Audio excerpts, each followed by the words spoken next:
የታለች አዎ የታይ ባርክሽ ጥሩ ነው በጣም በእውነት ትንሽ ረዝሟል በጣም አርቲክሉ ረጅም ነው ቢሆንም ግን ጠቃሚ እንደሆነ አውቃለሁ እና ይሄ የምወዳችሁ የሚለው ነገር የልቤን ነው አሁን ለምሳሌ እንደገና ለዋለሁ በጣም ነው የምወዳችሁ እግዚአብሔር ይባርካችሁ በጣም እግዚአብሔር የተመሰገነ ይሁን ከእናንተ ጋራ ምን ያረጋለሁ እያልኩኝ በልቤ እያሰብኩኝ የተጨነቅኩኝ ነው ደግሞ አሁን ምናልባት ጊዜው እንደ ልብም ባይሆን ትንሽ ነገር ግን ለመናገር እድል ይሰጠኛል ብዬ አስባለሁ አብረን ትንሽ ነገር እንነጋገራለን ወጣቶችን ሳይ ሁሉ ጊዜም ልቤ ውስጥ የሆነ ነገር ትርትር ይላል እና ምናልባት የእድሜን ሲሶ ያሳለፍኩት ከወጣቶች ጋር ነው ሲሶም ብቻ አይደለም መረ እኩሌታውን ያህል ያሳለፍኩት ከወጣቶች ጋር ነው ብዬ አስባለሁ ከሃይ ስኩል ጀምሮ ምናልባት ከዚያ ጀምሮ በዩኒቨርሲቲ ከዚያም በኋላ በትምህርት ቤት ከዚያ በኋላ ደግሞ በአገልግሎት መስክ ከነሱ ጋር ነው ያሳለፍኩትና ይስበኛል በጣም የወጣት ነገርና በጣም እግዚአብሔር ይባርካችሁ እናንተ ደግሞ ሁለት ስም ተደባልቆ ነው ያላችሁ ሲሉ ሰምቻለሁ ያንግ አዳልትስ ወጣትም አዋቂም ናችሁ እናንተ እና ወጣትም አዋቂም ለሆነ ምንድነው የምናገረው እያልኩኝ ሳስብ ነበር ወጣትም አዋቂም ለሆነ ወጣቱ ነፃነት ነው የሚፈልገው ስለዚህ ስለ ነፃነት ነው መናገር ያለብኝ በቃ ሜዳ ነው ጋልብ ነው ማለት ያለብኝ አልኩ ወጣት ስለተሰበሰበ ደግሞ የወጣቱ ግማሹ ውስጥ ደግሞ አዋቂ ስላለ አይ ረጋበል አስበህ ስራ ኃላፊነት ተቀበል ማለት አለብኝ በነፃነትና በኃላፊነት መካከል ያለ ትውልድ ነው ይሄ ያንግ አዳልት የሚባለው በአማርኛ ምን እንደምለው ገና አላሰብኩም እስቲ አስባለሁ አቤት ወጣት ጎልማሳ እሺ ጥሩ ነው ወጣት ጎልማሳ መልካም ነው በጣም ስለዚህ ከናንተ ጋራ ትንሽ ነገር በተለይ ዛሬ ስለ ሪሌሽንሺፕ እንድናገር ወንድሞች አበረታተውኛል ስለ ግንኙነት እንድነጋገር ነው በተለይ የጋበዙኝ ስለዚህ ስለ ግንኙነት ትንሽ ማንሳት አይቀርም ብዬ አስባለሁ በጣም ሰፊ ባይሆንም ዋና ርዕስ ነው እንደሱ ከሆነ ለማደርም ፈቃደኞች እንደሆናችሁ ሰምቻለሁ ስለሱ እንነጋገራለን ግን ስለ ሪሌሽንሺፕ በተለይ በጾታዎች መካከል ስላለ ሪሌሽንሺፕ ከመናገሬ በፊት ግን አንድ ጥቅስ አንብቤ ብጀምር ደስ ይለኛል እዚህ ማቃችሁ ወገኖች አላችሁ በጣም ደስ የሚሉኝ ቀደም ዳግም ብሎ ራሱን ያስተዋወቀውን እዚያ ማዶ አቀዋለው እህቱን ሳሌምን አቃታለው በጣም ጥሩ ልጆች ናቸው በእውነት እዚያም ደግሞ አብራቸው የተቀመጡትን አቃለሁኝ እግዚአብሔር ይባርካችሁ በእውነት እና ሌሎችም ደግሞ እንዲሁ ግንባራችሁን አትኩር ያየሁ እንደሆነ ማወቂያ አይቀርም ደግሞ እኔ እስከዚህ በጣም እንደምታውቁት ስስታም አይደለሁም በስም በኩል ለጋስ ነኝ እኔ ባላቅም እሸልማለሁ ያንተን ግን አረሳውትም አቤል እንደሆንክ እሺ ጥሩ ልጅ ነው ይሄ አቤል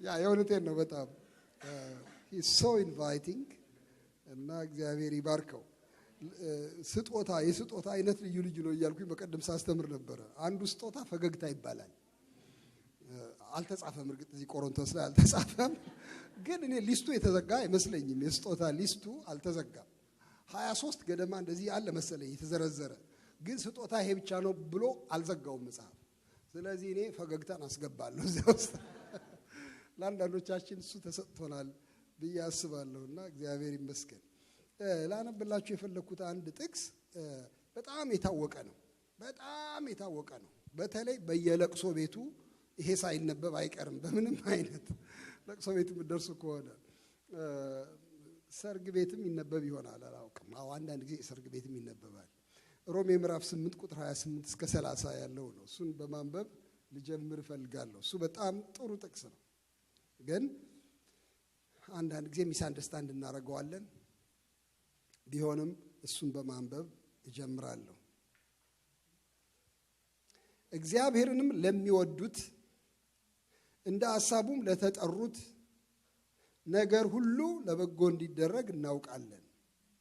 ልጁ በብዙ ወንድሞች መካከል በኩር ይሆን ዘንድ አስቀድሞ ያወቃቸው የልጁን መልክ እንዲመስሉ አስቀድሞ ደግሞ ወስኗልና አስቀድሞ የወሰናቸውን እነዚህን ደግሞ ጠራቸው፣ የጠራቸውንም እነዚህን ደግሞ አጸደቃቸው፣ ያጸደቃቸውንም እነዚህን ደግሞ አከበራቸው የሚል ትልቅ ቃል ነው።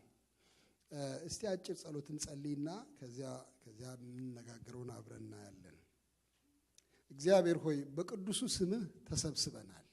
ስለዚህ ይሄ ጉባኤ የኛ አይደለም ያንተ ነው። እግዚአብሔር ሆይ እንደዚሁ ዝም ብሎ የተከማቸ ጉባኤ ምሽት መሄጃ ስለሌለን የመጣን ሰዎች አይደለንም። አንተን ብለን ነው የመጣ ነው። እግዚአብሔር ሆይ አንተን ብለን ነው የመጣ ነው። እንደዚህ ብለን ለመምጣትም ስላስቻልከን እግዚአብሔር ሆይ ተመስገን። ደግሞ ጌታ ሆይ በጣም አድርጌ ማመሰግን እነዚህን ወጣቶች እንዳያቸው ስላስቻልከኝ ጌታ ሆይ ፊታቸውን እንዳይ ጌታ እግዚአብሔር ሆይ ድምጻቸውን እንድሰማ ደስታቸውን እንዳይ ጉጉታቸውን እንዳይ እግዚአብሔር አባት ሆይ ስራቸውን እንዳያቸው እግዚአብሔር ሆይ ይህን እድል ስለሰጠኸኝ ክብርና ምስጋና ለአንተ ይሁን። እግዚአብሔር ሆይ እነዚህ የተባረኩ ይሁኑ፣ ለአንተ እንደለመለመ ተክል ይሁኑ። እግዚአብሔር ሆይ አንተ የተከልካቸው የጽድቅ ዛፎች ይሁኑ። እግዚአብሔር ሆይ ለምልመው ጌታ ሆይ ጸንተውም ባለብዙ ፍሬ ይሁኑ በጌታ በኢየሱስ ክርስቶስ የከበረ ስም አሜን። እግዚአብሔር ይመስገን። ይህች ጥቅስ አሁን ያነበብኳት ጥቅስ አንድ የምናደርግባት በደል ለብቻዋ መገንጠላችን ነው። ያችን ብቻ አንዷን አረፍተ ነገር ብቻ መገንጠላችን አንድ ክፋታችን ነው። እግዚአብሔር ከክፋታችን ይመልሰን። ግንጠላው ምንድነው? ሁሉ ነገር ለበጎ ይሆናል እያልን እሷን ብቻ ነው የምናየው። ግን ይሄ ነገር በአንቀጽ ውስጥ ነው ያለው። አንቀጹን አሁን ያነበብኩት ነው። እነዚህ 3 ቁጥሮች ተያይዘው ነው ያሉት። እግዚአብሔርን ለሚወዱት እንደ ሐሳቡም ለተጠሩት ነገር ሁሉ ለበጎ እንዲደረግ እናውቃለን። ልጁ በብዙ ወንድሞች መካከል በኩር ይሆን ዘንድ አስቀድሞ ያወቃቸው የልጁን መልክ እንዲመስሉ አስቀድሞ ደግሞ ወስኗልና አስቀድሞ የወሰናቸው እነዚህን ደግሞ ጠራቸው፣ የጠራቸው እነዚህን ደግሞ አጸደቃቸው፣ ያጸደቃቸውንም እነዚህን ደግሞ አከበራቸው። አንድ ላይ የተያዘ ጥቅስ ነው። 3 ነገር አለ። ምናልባት እዚህ ውስጥ ምንድናቸው እነዚህ 3 ነገሮች የተባለ እንደሆነ እግዚአብሔርን ለሚወዱ እንደ ሐሳቡ ለተጠሩ ነገር ሁሉ ለበጎ እንዲደረግ እናውቃለን የሚለው ውስጥ እግዚአብሔር አለ አይደል? ቢያንስ 3 ተዋናያን አሉ። እግዚአብሔር አለ አይደል? ከዚያስ ደግሞ ማን አለ? በጎ የሚደረግላቸው ደግሞ ሰዎች አሉ። እንደ ሐሳቡ የተጠሩ ሰዎች አሉ። እግዚአብሔርን የሚወዱ ሰዎች አሉ። ሌላ ምን አለ? ሁሉ ነገር የተባለ ደግሞ ነገር አለ። ነገርን ለብቻው ደግሞ እንያዘው። ሁሉ ነገር የተባለ ነገር አለ እዚያ። እነዚህ 3 ነገሮች አጣምሮ ነው የሚናገረው። እግዚአብሔር አለበት። ልዑል አምላክ፣ ሁሉን ቻይ አምላክ፣ ነገርን እንደ ፈቃዱ ሊያደርግ የሚችል አምላክ፣ ሰውን የሚወድ አምላክ፣ ለሰው ነገርን ሁሉ ወደ በጎ መለወጥ የሚችል አምላክ አለ። እሱ በሌለበት ይሄ ነገር አይሰራም። እዛ አዲስ አበባ ውስጥ አሁን ምን ያለሁኝ ይሄንን ጥቅስ በጣም አድርገው ሰብስበው ታክሲ ላይ ይለጥፉታል። እና ታክሲ ላይ ሲለጠፍ ሳየው ምን ይላል? ሁሉ ለበጎ ነው የሚል አያለሁ። ሐሰት ነው። ሁሉ ለበጎ አይደለም። በጣም ይሄ የተቆራረጠ ነገር ነው። ይሄ እንዴት ለበጎ ይሆናል? ሁሉ ነገር ዝም ብሎ ለበጎ አይደለም። እግዚአብሔርን ለሚወዱት እንደ ሐሳቡም ለተጠሩት ነገር ሁሉ ተያይዞ ይላል ደግሞ በአዲሱ መደበኛ ትርጉም። ተያይዞ ለበጎ እንዲደረግላቸው እናውቃለን። አድራጊ አለ። አምላክ አድራጊ ነው። ይሄንን ቲያትር የሚሰራ እሱ ነው እንጂ ዝም ብሎ በጎ ይሆናል የሚል አጓጉል የፖዚቲቭ ቲንኪንግ አይደለም። ይሄ ንግግር እንደሱ አይደለም። ይሄ በጣም ስትሪክትሊ ከእግዚአብሔር ጋር የተያያዘ ጉዳይ ነው። በጎም የተያያዘ ነው ከሱ ጋር። ልጆቹም የተያያዙ ናቸው። እንግዲያው እግዚአብሔር አለ። ሁለተኛ ማን አለ? ሰዎች አሉ። እኛ አለን። በጎ የሚደረግልን ሰዎች አለን። እኛ ደግሞ በዘፈቀደ የተወረወርን ሰዎች አይደለንም። ሜዳ ላይ ያለን ሰዎች አይደለንም። እንደ እግዚአብሔር ሐሳብ የተጠራን ሰዎች ነን። እግዚአብሔር ኢንቴንሽናሊ ወደ ራሱ የሳበን ሰዎች ነን። እንደ ሐሳቡ የተጠሩ በእቅድ ውስጥ ያሉ ማለት ነው። ደግሞ እግዚአብሔርን የሚወዱ ናቸው። እነዚህ ከእግዚአብሔር ጋር የላቭ ሪሌሽንሺፕ ያላቸው ሰዎች ናቸው። ዝም ብሎ ሜዳ ላይ የሚዘራ ቃል አይደለም ይሄ። ላቭ ሪሌሽንሺፕ ያላቸው ሰዎች ከእግዚአብሔር ጋር እና ደግሞ በእቅዱ ውስጥ ያሉ ሰዎች ናቸው እነሱ። ሁሉን ቻይ አምላክ አለ፣ የፍቅር አምላክ አለ፣ በጎ የሚያደርግ አምላክ አለ። ከዚያ ነገር ሁሉ ይላል። ነገር ሁሉ ማለት ምን ማለት ነው? ነገር ሁሉ ማለት መብላት፣ መጠጣት፣ መተኛት፣ መነሳት፣ ስራ መያዝ፣ ስራ ማጣት፣ ማግባት፣ መውለድ፣ አለማግባት፣ አሜን፣ ሁሉ ነገር ማለት ነው። ሁሉ ነገር በጎ ነው ወይ? አይደለም። ሁሉ ነገር ተያይዞ ለበጎ ይደረጋል። somebody acts በነገሮቹ ላይ የሚሰራ አንድ አምላክ አለ፣ አንድ ሰሪ አለ፣ አንድ ፋሽን የሚያደርግ አለ እንጂ ነገሮቹ በተናጠል በጎ ናቸው አይልም።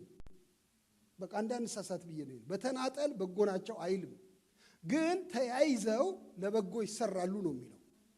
ስለዚህ እምነታችን በነገሮቹ ላይ ሳይሆን በማ ላይ ነው?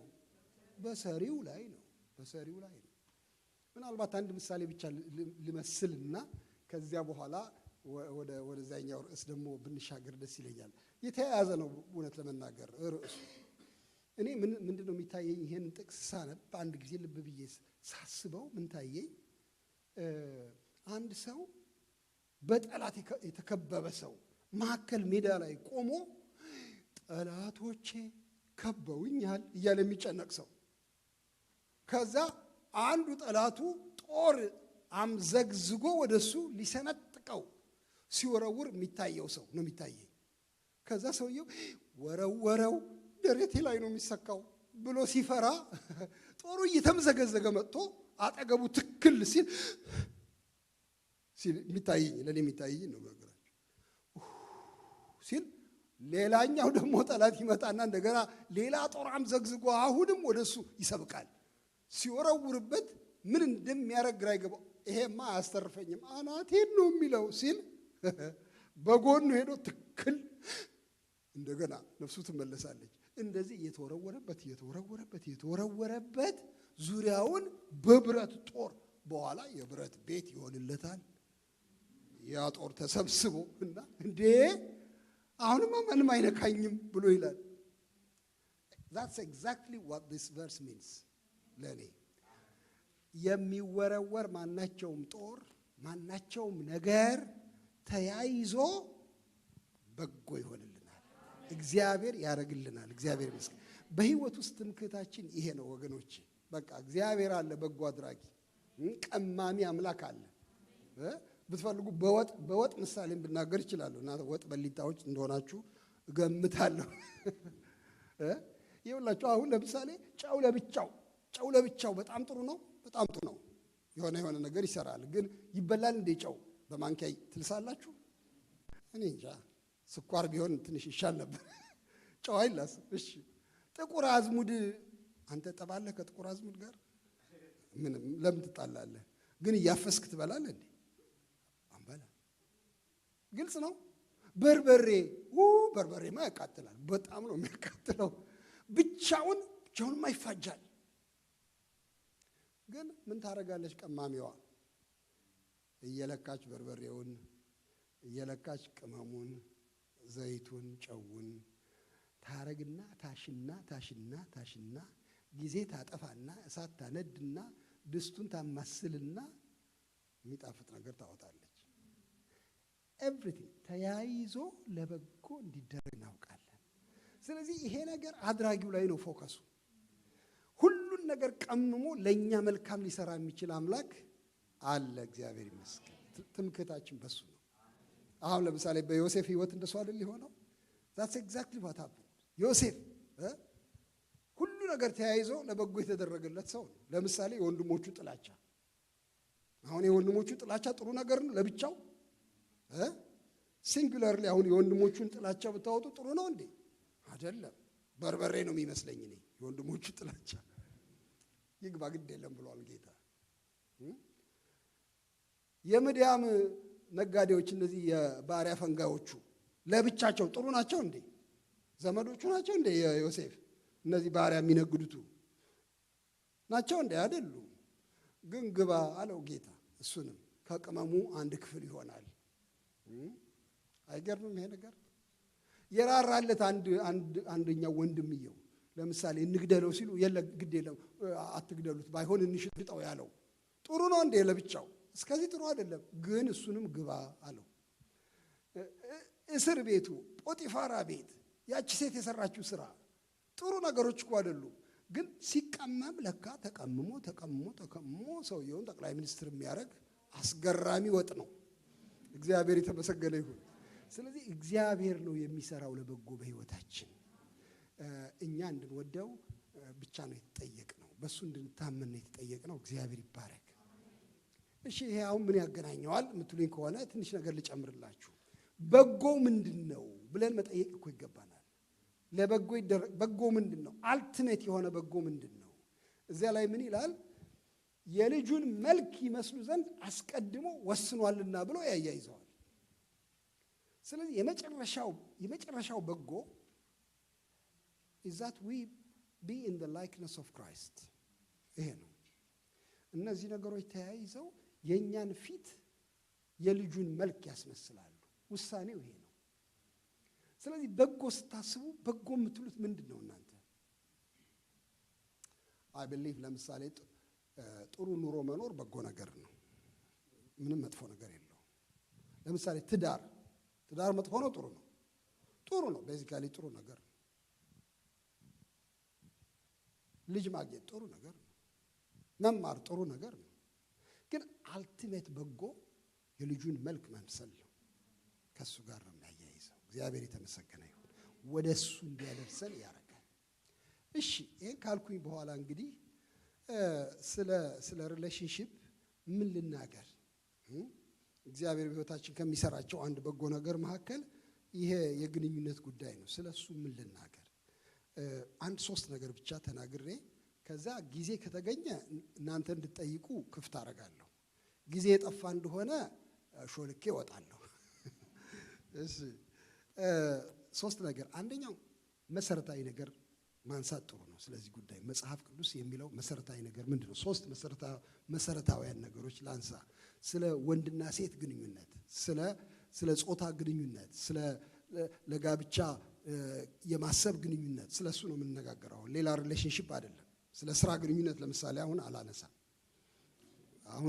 አሁን ኮንሰርን እንዲሆን ነው። ስለዚህ ስለሆነ ነው እሱን ነው የማነሳው። አንደኛ ክቡር ነገር ነው፣ የእግዚአብሔር ፍጥረት ነው። ኢትስ God's creation። አሁን የማታውቁት ነገር ሆኖ አይደለም፣ ግን ከዚህ ካልተነሳን እናቃውሰዋለን። ኢትስ God's creation። ክፋት የለበትም፣ መጥፎ ነገር የለበትም። በጣም ጥሩ ነገር ነው። እግዚአብሔር አስቦ የሰራው ነገር ነው። ወንድና ሴት አድርጎ ፈጠራቸው ሲል በእግዚአብሔር ዓላማ ውስጥ ግንኙነት እንዳለ ግልጽ ነው። የተለያየ ጾታ ሰራ እግዚአብሔር። የተለያየ ጾታ ደግሞ እርስ በርሱ እንዲፈላለግ ይሄንን መግነጢሳዊ ጉልበት አስገባበት። አንድ በጣም ማግኔቲክ ፎርስ አለ በሁለቱ ጾታዎች መካከል የሚያሳስብ የእግዚአብሔር ስራ ነው። እግዚአብሔር ይመስገን፣ የእግዚአብሔር ስራ ነው። ይሄንን መቃወምም አያስፈልግም። አሁን ለምሳሌ ለምንድን ነው እኔ በቃ የምሳበው ወደ እህቶች? ለምንድን ነው የምሳበው? እንዴት አይነት ነገር ነው? ለምን እሳባለሁ? እኔ ጌታን በኃይል ነው የምወደው። ምንድን ነው በቃ አይደለ ጉትት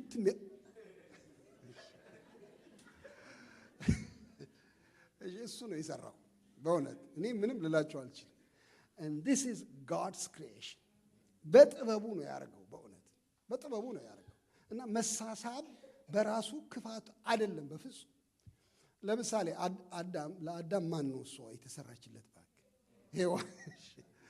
ሔዋንን እንግዲህ እሷ አያውቃትም፣ መጀመሪያ አያውቃትም። ያው በስራውም ውስጥ አልተባበረም እስከዚህ። እውነት ለመናገር እሱ ዝም ብሎ ሲያንቀላፋ ነው የተሰራችው እሷ። ከዛ ከጎኑ ተሰራችና አጠገቡ ስትቀመጥ ድንገት ሲባንን ያያል። እና እኔ ሁልጊዜም ነው የሚገርመኝ እሱን ሳስብ፣ እንዴ አንቺ ምን አመጣሽ? ማነሽ አለማለቱ፣ አፈፍ ማረጉ እኔ ገርመኛል በጣም። እንዲያውም አንድ ዜማ ያወጣላታል። ይህች አጥንት ከአጥንቴ ስጋም ከስጋዬ እያለ ወደ እስከ ስም ማውጣት ድረሱ ሊሄድ። ስለዚህ ይህ ምን ያሳያል ማለት ነው? it's very natural that God has created this attraction between the opposite sexes. እግዚአብሔር ሆን ብሎ ሰርቶታል። ይሄንን እግዚአብሔር የተባረከ ይሁን። አንዱ እሱ ነው የእግዚአብሔር ክሬሽን ነው and it is good መጥፎ ነገር አይደለም። ይሄንን ጋብቻን የሚከላከሉ ሰዎች አንዳንድ ትምህርት የሚያስተምሩ ሰዎች አሉ። በፍጹም ልክ አይደለም ብለው የሚያስቡ ወይም አለ የእግዚአብሔር ስራ ነው ግን ቢሆንም we should not be that much concerned about it የሚሉ ሰዎች ልክ አይደለም። በጣም ናቹራል ነው። እግዚአብሔር የሰውን ህይወት ሲሰራው ማህበራዊ ፍላጎት እንዲኖረው አድርጎ ሰርቶታል። አውስቦናዊ ፍላጎት እንዲኖረው አድርጎ ሰርቶታል። እነዚህ ሁለት ፍላጎቶች በጣም ኃይለኞች ናቸው። ብቻውን መኖር ሰው አይወድም። በእውነት ደስ አይለው። አውቃለሁኝ አሁን እዚህ ሀገር አንተ አልገባህም ሰው ብቻውን ነው የሚኖረው አንተ ብትመጣ ኖር ታየው ነበረ በደንብ ትሉኝ ይሆናል። ግን ቤዚካሊ ሰው ብቻውን መሆን አይወድም። ምንም ነገር ለመስራት አይመችም። በእውነት ለመሳቅ አይመችም። ብቻችሁ ስትሆኑ ሞክራችሁት እንደው ሌላው ቀርቶ ማኩረፍ እንኳን አትችሉ። እኔ በጣም ገርሞኛል። እሱ አንድ ማን ነው እሱ ሼክስፒር የጻፈው አንድ መጽሐፍ ላይ ማክቤት እሱን ጸጋዬ ገብረመድህን ተርጉሞታል። የሚያኮርፉበትንም እንኳን ማግኘት መታደል ነው ይላል። ትስማማላችሁ? የሚያኮርፉበትን እንኳን ማግኘት መታደል ነው እኮ። ሰው እኮ ባይኖር የምታኮርፉበት የለም። በእንጨት አላኮርፋው፣ በዚህ በመስታወት ላይ አላኮርፍም ምንም ነገር ስለማይገባው። ስለዚህ ለኩርፊያም ለሳቅም ሰው ያስፈልጋል። አሁን ለምሳሌ እናንተ ያምርባችኋል ለብሳችሁ ሳይው በእውነት ደስ ብሎኛል። መሬት ላይ እናንተ ብቻ ብትኖሩ ስለ ልብስ ትጨነቃላችሁ? እንዴት አይነት ልብስ ነው የምለብሰው ብላችሁ። ለመሆኑ ጸጉራችሁን ስታበጥሩ ነበር ሰው ባይኖር መሬት ላይ? አልክ እግዚአብሔር ሲፈጥረን ማህበራዊ አድርጎ ፈጥሮናል። ስለዚህ it's very natural እና ጥሩም ነገር ነው። አንዱ መሰረታዊ ነገር እሱ ነው ለማለት ነው። ሁለተኛ ነገር እግዚአብሔር የሁለቱን ጾታ ጥምረት ደግሞ ይፈቅዳል። መፍጠር ብቻ ሳይሆን and he is willing also it's his will። ለምን እግዚአብሔር ያጣመረውን ሰው አይለየው የሚለው ቋንቋ እኮ ይሄ ነው። ለካ እግዚአብሔር ነው የሚያጣምረው። ስለዚህ የእግዚአብሔር ኢንቴንሽን ነው ማለት ነው። የእግዚአብሔር በጎ ፈቃድ ነው። ወንድና ሴት እንዲጣመሩ የእግዚአብሔር በጎ ፈቃድ ነው። መፈጠራቸው ብቻ ሳይሆን መጣመራቸው ፈቃዱ ነው። እንግዲያው በጣም መሰረታዊ ነው ብዬ ይሄ አምናለሁ። ሶስተኛ ነገር ከሱ ጋራ ሁለቱ ሲጣመሩ የእግዚአብሔር በረከት በእነሱ ላይ መሆኑም እውነት ነው። ሴትና ወንድ አድርጎ ፈጠራቸው ባረካቸውም አይደል የሚለው ቀጥሎ ባረካቸውም ብዙ ተባዙ ምድርንም ግዟት ሙሏትም አላቸው። ይሄን ቡራኬ እግዚአብሔር የሰጠው በጥምረቱ ውስጥ ነው። ለወንድና ለሴት ነው የሰጠው በአጠቃላይ። እንግዲያው በጣም መሰረታዊ የሆነ የእግዚአብሔር ፈቃድና የእግዚአብሔር ስሪት እንደሆነ እናያለን። እሺ ሁለተኛ ነገር ቤዚክሱን ከጨረስን ወደ ሁለተኛ ነገር ልምጣ። ሁለተኛው ነገር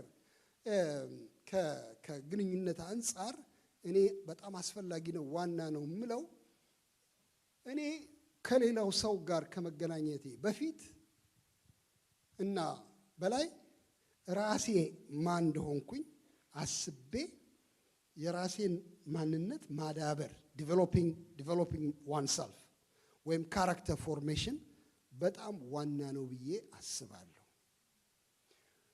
ቶሎ ይመጣልን ወጣቶች ሆነን ያው ሌላው ሰው እንዲመጣ ነው። በቃ ይገኝ ብቻ አንተ በቃ እሱ ይገኝ ብቻ ዋናው ነገር እሱ ነው። ሌላ ነገር አትጨቅጭቀኝ አንተ ብቻ ላግኘው ይሄ ባል የሚባለው ነገር እሱ ይምጣ ላግኛት እሷን ብቻ ወዳትን ከዛ በላይ ምንም አያስፈልግ ኖ የሚመጣው ሰው ወደ ድንጋይ አይመጣም። ግልጽ ነው። የሚመጣው ሰው ወደ ቅዱስ ገብርኤል አይመጣም። የሚመጣው ሰው ወደ እኔ ሰው ነው የሚመጣው አይደል? ወደ ሰው ወደ እኔ። እንግዲያው ምን አይነት ሰው ሆኜ ነው እኔ የምጠብቀው? እኔ ምን አይነት ሰው ነው የምሆነው? Do I develop myself towards a good relationship? እሱ ኢምፖርታንት ነው ብዬ አስባለሁ። በዚህ ዲቨሎፕመንት ውስጥ አራት ነገር ላነሳ ፈልጋለሁ። አንደኛ am I interested in others የሚለው ነው። am I interested in the human being?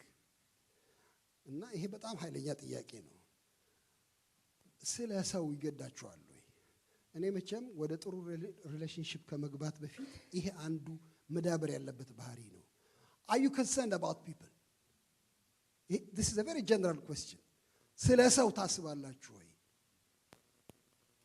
እኔ ስለ ሰው ምን አገባኝ? እኔ ምንም አላስብም። አንዳንድ ወጣቶች ያጋጥሙኛል። ለመሆኑ የሆነ ቡድን ውስጥ ሆነ ታውቃለህ ወይ? አይ አላቅም። ለመሆኑ የሰፈራችሁ ባይብል ስተዲ ውስጥ ትካፈላ? አይ እኔ አልካፈልም በፍጹም። አይ እኔ እንደዚህ አይነት ነገር ብዙ አይስበኝም። እሺ ለመሆኑ ሰፈር ውስጥ ከወጣቶች ጋር ሰላምታ ትሰጣጣለህ ወይ? ቢያንስ አይ እኔ ምን ገዶኝ? ለምን ብዬ ሁሉ ነገር አለኝ በራሴ ነኝ እኔ። ታዲያ ምንድን ነው የምትለው? በቃ አንዲት ግን እፈልጋለሁ። እንደዚህ አትሁኑ። I think አንዲቱ ከብዙዎች መካከል ናት። አንዱ በሰዎች ማህበር ውስጥ ያለ ሰው ነው እንጂ ከሰማይ ተሸብልሎ ለእናንተ የሚወርድ እኔ አላጋጠመኝም እስካሁን ድረስ። ሁሉም እዚህ መካከል ነው። Be interested in the human race. በሰው ልጅ ተደሰቱ። በቃ ይሄን ነው የምላችሁ። በሰው ጉዳይ ኢንትረስትድ ሁኑ። እንዴት ብዬ እንደምናገር አላውቅም። መጽሐፈ ምሳሌ ምዕራፍ 8 ላይ ጥበብ የምትናገረው ንግግር አላት። ከእግዚአብሔር ጋር ነበርኩኝ፣ በስራው ውስጥ ረዳው ነበረ፣ አጠገቡ ነበርኩኝ። ደስታዬ በሰው ልጆች ተድላይም በምድሩ ነበረ ትላለች ጥበብ። ምን ማለት ነው? I was interested. እግዚአብሔር ኢንትረስት ያሳደረበትን የሰውን ልጅ እኔም ነበረኝ ኢንትረስት። ልማታቸው ደስ ይለኛል፣ አዝንላቸዋለሁ። እና are you interested in people? ሲያዝኑ ለምሳሌ የማጽናናት ነገር ልባችሁ ውስጥ አለ ወይ? ለማሳቅ የሚፈልግ ሰው ትስቁለታላችሁ ወይ? ነው ወይስ የማንጅል ነው ይሄ ደግሞ ትላላችሁ? በሰው ላይ ኢንትረስት አላችሁ። እሱ አንዱ የሚዳብር ነገር ነው ብዬ አስባለሁኝ። ሁለተኛ ነገር are you responsible about others? የሚዳብረው አንዱ ካራክተር እሱ ነው። ኢንትረስት ብቻ ሳይሆን ኃላፊነት ይሰማቸዋል ስለ ሰው። እሱ ነው ልጠይቃችሁ ይፈልጋል። ይሰማችኋል ኃላፊነት አጠገባችሁ ስላለው? ለምሳሌ አሁን በዚህ በዩዝ ፌሎሺፕ ውስጥ ስለሌላ ሰው ይገዳችኋል? ቃየል ነው ይሄን ጥያቄ ጠየቀው። እኔ የወንድሜ ጠባቂ ነኝ ወይ ያለው? በቃ ኖቶሪየስ የሆነ ንግግር ነው። እኔ የወንድሜ ጠባቂ ነኝ እንዴ? am I responsible for him? yes you are። እናንተ አሁን እዚህ ስላሉ ሰዎች የማይገዳችሁ ከሆነ ይሄ ሪሌሽንሺፕ ባትፈልጉ ይሻላችኋል። አራ የፈለጋቸውን ይሁን፣ እኔ ከጌታዬ ጋር ወንድሜ ከጌታዬ ጋር ነው እኔ በቃ። እናንተ ጥሩ ትዳር አትመሰርቱ። እንዴት እንደዚህ ትናገራለህ ጋሽ ንጉስ? አዎ እንዴ ስለሌላ ሰው ካልገደዳችሁ የሪስፖንሲቢሊቲ ስሜት ገና አልጀመራችሁም ማለት ነው። ሪስፖንሲብል የሚሆን ነገር አዝናለሁ፣ ይሄ ሰው የተጨነቀ ይመስለኛል፣ በምን ላግዝ?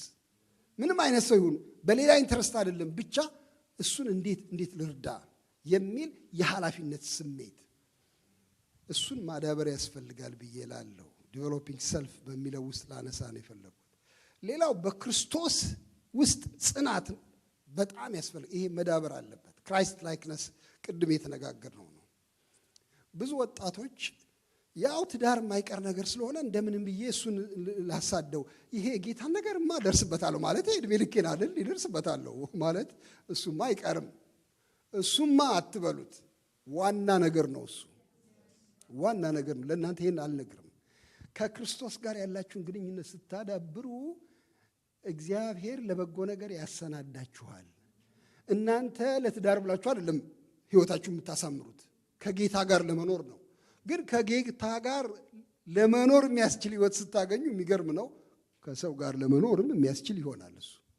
ስለዚህ እሱ ኢምፖርታንት ነገር ነው። የህይወታችሁን ነገር ችላ ካላችሁ በእውነት እኔ ምንም ምክር የለኝም ለእናንተ። በቃ እሱን ነው የምለው። ምንም ምክር የለኝም በእውነት። ሪሌሽንሺፕ ዝም ብሎ በሜዳ ላይ አንዳንዶች እንደሚያደርጉት መሆን ነው ከዛ በኋላ። እሺ አራተኛ ነገር በዚሁ በዲቨሎፒንግ ዋን ሰልፍ በሚለው ውስጥ ሌላው በህብረት ውስጥ ኤስታብሊሽድ መሆን አንዱ መዳበር ያለበት ነገር ነው ብዬ እኔ አምናለሁ። በህብረት ውስጥ ስር እየሰደዱ ከሌሎች ጋር መገናኘት። ህብረት መንፈሳዊ ነገር ነው፣ አስፈላጊ ነገር ነው። ኦፕሽናል አይደለም። ይህንን ልንገራችሁ። አይ ምን ህብረት አለ እዚህ ከማን ጋር ነው ህብረት የማደርገው? ምን ሰው አለ አሁን ለመሆኑ እዚህ ሀገር አሁን ሰው አለ እንዴ? እኔ ከጌታ ጋር ዝም ብዬ ቃሉን ባነብና በጸልይ ይሻለኛል። ምን ሰው አለ እያልኩኝ ምሸሽ ከሆነ ትዳር ብቻ ጥያቄ ሲያንገበግበኝ እንዲያው አለ አይደለም መቼም አትሊስት አንድ ሰው እንኳን ባገኝ ሊድ መቼስ ምን አደርጋለሁ? ለነገሩ አይ ዶንት ዋንት ቱ ቢሎንግ ዜር ግን በቃ መቼም ብቻዬን እንዳልቀር በሚል መንፈስ አትግቡ። ጌት ኢንቮልቭድ ኢን ሪል ፌሎሺፕ። እሱን ነው በቃ ባጭሩ ምላችሁ። እሱ አስፈላጊ ነው በጣም። ጳውሎስ ጢሞቴዎስን ምን ይለዋል? ከክፉ የጎልማስነት ምኞት ሽሽ ይለዋል። ታውቃላችሁ አይደል? ሽሽ እና በርን ቆልፍና 7 ቀን እየጾምክ ከኔ ጋራ እኔ በቃሃለሁ ይለዋል። እንደሱ አይለው። ከክፉ የጎልማስነት ምኞት ሽሽ ብሎ ወዲያው ይሄን ማወቅ አለባችሁ እናንተ በቃላችሁ በንጹህ ልብ ጌታን ከሚጠሩ ጋር ጽድቅን፣ እምነትን፣ ፍቅርን ምን አድርግ ተከታተል። ሰው ዘ ግሩፕ አትሊስት በንጹህ ልብ ጌታን የሚፈልጉ ሰዎች አሉ። ከነሱ ጋር ህብረት አድርግ ቢያንስ። ስለዚህ እሱ አንድ ነገር ነው ብዬ እላለሁ። እሺ ሶስተኛውና የመጨረሻው ነገር developing ourselves is important but developing relationship is another thing። ስለዚህ ስለሱ ልናገር እስቲ። ሪሌሽንሺፕ ወይም ግንኙነት እንዴት ይዳብራል በሚለው ላይ እዛ ውስጥ ደግሞ 1-3 ነገሮች ላነሳ ፈልጋለሁ። እንዴት ነው የሚዳብረው between us በተለይ በወንድና በሴት መካከል ያለ ግንኙነት እንዴት ነው የሚዳብረው? እኔ 3 ዋና ነገሮች ባነሳ፣ አንዱ የእግዚአብሔር ፈቃድ የሚል ጉዳይ ነው። is a very notorious subject በእውነት ምንድነው የእግዚአብሔር ፈቃድ? አሁን እናንተ በጣም ቅኖች ስለሆናችሁ የጌታ ነገር ስለሚገዳችሁ አንዱ ጥያቄያችሁ እሱ ነው። እሺ ወንድም ንጉሴ በእውነት እኔ ሌላ ነገር አይደለም፣ እኔ ጌታ ፈቃዱን ይግለጥልኝ። እሷ ናት ወይ እሱ ነው ወይ ለምን አያሳየኝም? ለስንት ሰው ይገልጣል፣ ለኔ ለምን ነው የማይገልጠው? ምንድነው አሁን ገብርኤልስ ቢላክ ምን አለበት ለዚህ ጉዳይ? ለኔ በጣም ትልቅ ጉዳይ አይደለም ይላከው ገብርኤልን። በእውነት ብዙ ጊዜ አይልክም ገብርኤልን ለዚህ ጉዳይ እኔ እንዳየሁት ከሆነ ግን በጣም ኢምፖርታንት የመሆኑን ነገር ምንም ጥያቄ የለውም። እግዚአብሔር ይምራኝ የሚለው ጉዳይ ግን ያስጨንቃል። እሺ እንዴት ነው የሚመራው? በልዩ ልዩ መንገድ ይመራል ዴፊኒትሊ። እኔ ዘፍጥረት 24 የሚባል አለ መሰለኝ እዛ ላይ የርብቃና የይስሐቅ ጋብቻ ታሪክ አለ። ታውቁታላችሁ። ይስሐቅ የአብርሃም ልጅ የሱና የርብቃ ታሪክ አለ። ሁለቱ እንዴት ነው የእግዚአብሔርን ፈቃድ ዲስከቨር ያደረጉት የሚለውን አጥኑት ባካችሁ። ኢትስ አን ኦልድ ስቶሪ ግን በጣም ሬሌቫንት ስቶሪ ነው። እንዴት ነው የእግዚአብሔርን ፈቃድ የለዩት? እሺ እኔ 4 ነገር ነው ያየሁት እዛ ውስጥ። አንደኛ እግዚአብሔርን ኢንቮልቭ አደረጉት በፍለጋው መንገድ ላይ። የሚገርም ነገር ነው። ያን ዘመን እንደዚህ ብዙ አይጠየቅም እንዴ። ለአቅመ አዳም በደረሰ ጊዜ ከመንገድ ላይ ሴት አየ አገባም በሚባልበት ዘመን ግን አብርሃም was very careful። የሚገርመኝ የአብርሃም ሎሌ ደግሞ በጣም extremely careful sensitive። ለጌታዬ ልጅ የምትሆነውን አንተ አሳየኝ ብሎ በጭንቀት የሚጸልይ ሰው ነበር። ኢንቮልቭ ሂም በቃ ያገባዋል እግዚአብሔር። አንዳንድ መምህራን አሉ አታብዙት፣ እንደዚህ በጣም አትራቀቁ፣ በጣም መንፈሳዊ ለመሆን አትሞክሩ፣ ሲምፕሊ ከወደድካት አለቀ፣ ምንድን ነው የሚያስፈልገው የሚሉ አሉ። ልክ አይመስለኝም። እንኳን ትዳር ለመመስረት የትምህርት ቤት ልግባ እንኳ ብዬ ጌታን ፈቃድ መጠየቅ ተገቢ ነው። ለብዙ ነገር እንጠይቅ የለ እንዴ? ትዳር ደግሞ የበለጠ በጣም ከባድ ነገር ነው፣ በጣም ውብ ነገር ነው። ስለዚህ እግዚአብሔርን ጉዳይ ውስጥ አስገቡት፣ በቃ አስገቡት። ቁርጥ ባለ መንገድ ጌታ ሆይ ያላንተ ልጓዝ አልፈልግም በዚህ ጉዳይ ላይ። አንዳንድ ጊዜ ይሄ ጥያቄ የሚመጣል ሪሌሽንሺፕ ከጀመርን በኋላ ነው። አውቃለሁ አንዳንድ ጊዜ እንደ አጋጣሚ ድንገት ሆኖ በቃ በሆነ ሰው እንሳባለን ወይ አንድ ሰው በእኛ ይሳባል። ከዛ በኋላ ከጀመርን በኋላ ጌታ ሆይ ተዋደናል ከዚህ ሰውዬ ጋር ምን እንደሆነ አላቅም ያንተ ፈቃድ ነው ወይ ብለን እንጠይቃለን። እሱም መጥፎ አይደለም። ኢትስ ኔቨር ሌት። የጌታን ፈቃድ መጠየቅ ተገቢ ነገር ነው። እና ምን አረገ? እግዚአብሔርን አስገባ። አንዱ ነገር እሱ ነው። እግዚአብሔርን ማስገባት ብቻ ሳይሆን እዚያ ውስጥ ደግሞ ሌላ ነገር የምታዩት he set a standard። የእግዚአብሔር ፈቃድ እግዚአብሔርን በመጠየቅ ብቻ አይደለም የሚገኘው፣ ቁርጥ ያለ መስመር በማበጀትም ነው። ለምሳሌ አብርሃም ምን አለው? ስማ ለልጄ ሚስት ትፈልግለታለህ፣ ከዘመዶቼ መካከል ሄደህ ከኔ ወገን መካከል ነው የምትፈልግለት። ባላገኝስ?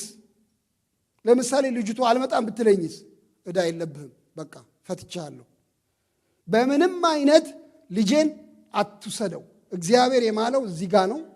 ስለዚህ እግዚአብሔር ያዘጋጅልሃል፣ ታመጣለህ አለው። መልአኩን ይሰዳል በፊትህ። there was a decision ማለት ነው። አንድ ስታንዳርድ አቁሟል አብርሃም። በቃ መስመር ነው ይሄ፣ ከዚህ አልወጣም። እሺ የጌታን ፈቃድ ስንፈልግ የተገለጠ መስመር ማግኘት አለብን። የተገለጠ መስመር ማለት ለምሳሌ እኔ ጌታ ኢየሱስን የማያውቅ ሰው አላገባም። ለምሳሌ እዛ ሀገር ቤት አንዳንድ ጊዜ ለሳቅና ለጨዋታ ተብሎ ምን ይባላል? ኢህአዴግ ቀይ መስመር አስምሯል ይባላል። ይችን ያለፈ አለቀ፣ አንገቱ ይቆረጣል ማለቱ ነው ቀይ መስመር። እሺ እኛ እንደ ኢህአዴግ ባይሆንም ግን ቀይ መስመር ያስፈልገናል። አንድ ቁርጥ መስመር ያስፈልጋል። በቃ ይሄ አይሆንም አይሆንም። እሺ እሱ ራሱ ሳያሟግትም ወይ ወንድም ንጉሴ የግድ እኔ እንደማምን ጌታን ማመን አለባት ወይ? እሷ አሚን ጥሩ ልጅ ከሆነች ምን አለበት? ጥሩ ልጅ እስከሆነች ድረስ እስከዚህ በጣም እሱ አወዛጋቢ ነው ወይ? ጥሩ ልጅ ከሆነ ምልህ እንዲያውም ከዘመኑ ክርስቲያኖች ይሻላል። እሱ እነግርሃለሁ፣ እውነት ለመናገር በጣም ይሻላል ጠባዩን ብታየው። እና ምን አለበት እሱን ባገባው? ይሄን ደግሞ ቁርጥ ያለ ጥቅስ አለ ወይ? አታግባ የሚል አለ ወይ እዚህ ውስጥ? እስቲ እሺ ሁለት ነገር ብቻ እናገራለሁ። ይሄ የአብርሃም የይስሐቅን ሚስት ፍለጋ አንድ ጠቋሚ ጉዳይ ነው ብዬ አስባለሁ። ለምንድን ነው ከወገኔ ካልሆነ ብሎ የከለከለው ስንል because it involves the worship of God. you see አካባቢ ሁሉ ሌሎች አማልክት የሚያመልኩ አሕዛብ ስለነበሩ በምንም አይነት ከሌላ ወገን ጋር ተቀላቅለውና የእግዚአብሔርን ዕቅድ ነው የምታፈርሰው። ተጠንቀቅ።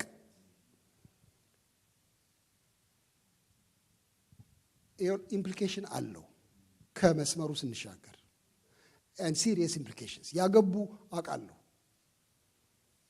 ጌታን የማያውቁ ሰዎች ያገቡ ጓደኞቼን አውቃለሁ፣ የምወዳቸው የማከብራቸው። ጠበቁ በቃ አልመጣም አለ አይደለ? ጀምሬ ነበር ከአንድ ክርስቲያን ጋር ግን አልሆነም፣ አለቀ። ምንም ላረግ አልቻልኩም። ግን የሚገርማችሁ አብሮ ተከትሎ የሚመጣው ጣጣ ብዙ ነው፣ በጣም ብዙ ነው። ደግሞ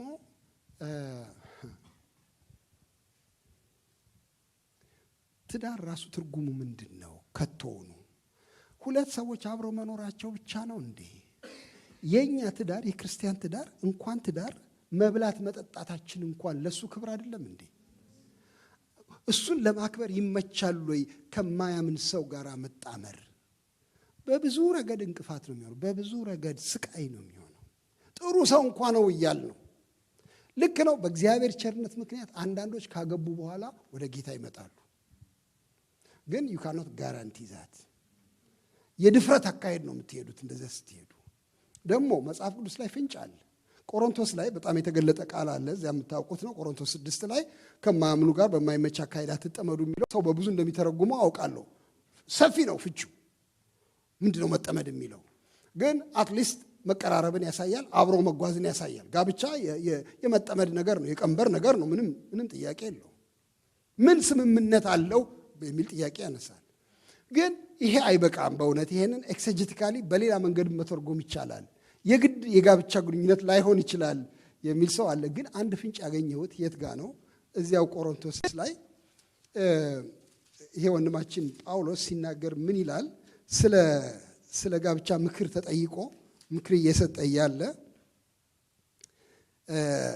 ያላመነ ባልና ሚስት ጉዳይ አንስቶ ቁጥር 12 ላይ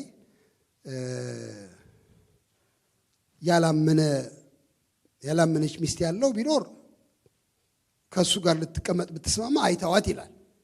እሺ ይሄንን ፕሮቪደንስ ያበጃል እዛ ላይ። በፊት ሳይተዋወቁ ተጋቡ ማለት አንዱ ሳያምን ማነው ሁለቱም ሳያምኑ ተጋቡ እና በጌታ ከሆነ በኋላ ይፍታት አይፍታት የሚል ጥያቄ ሲመጣ አይፋቱ፣ ኦልሬዲ ጋብቻ ነው፣ ምንም እዚያ ውስጥ የመፋታት ሐሳብ እንዳያስቡ ብሎ ይላል። ከዚያ ግን ምን ይላል?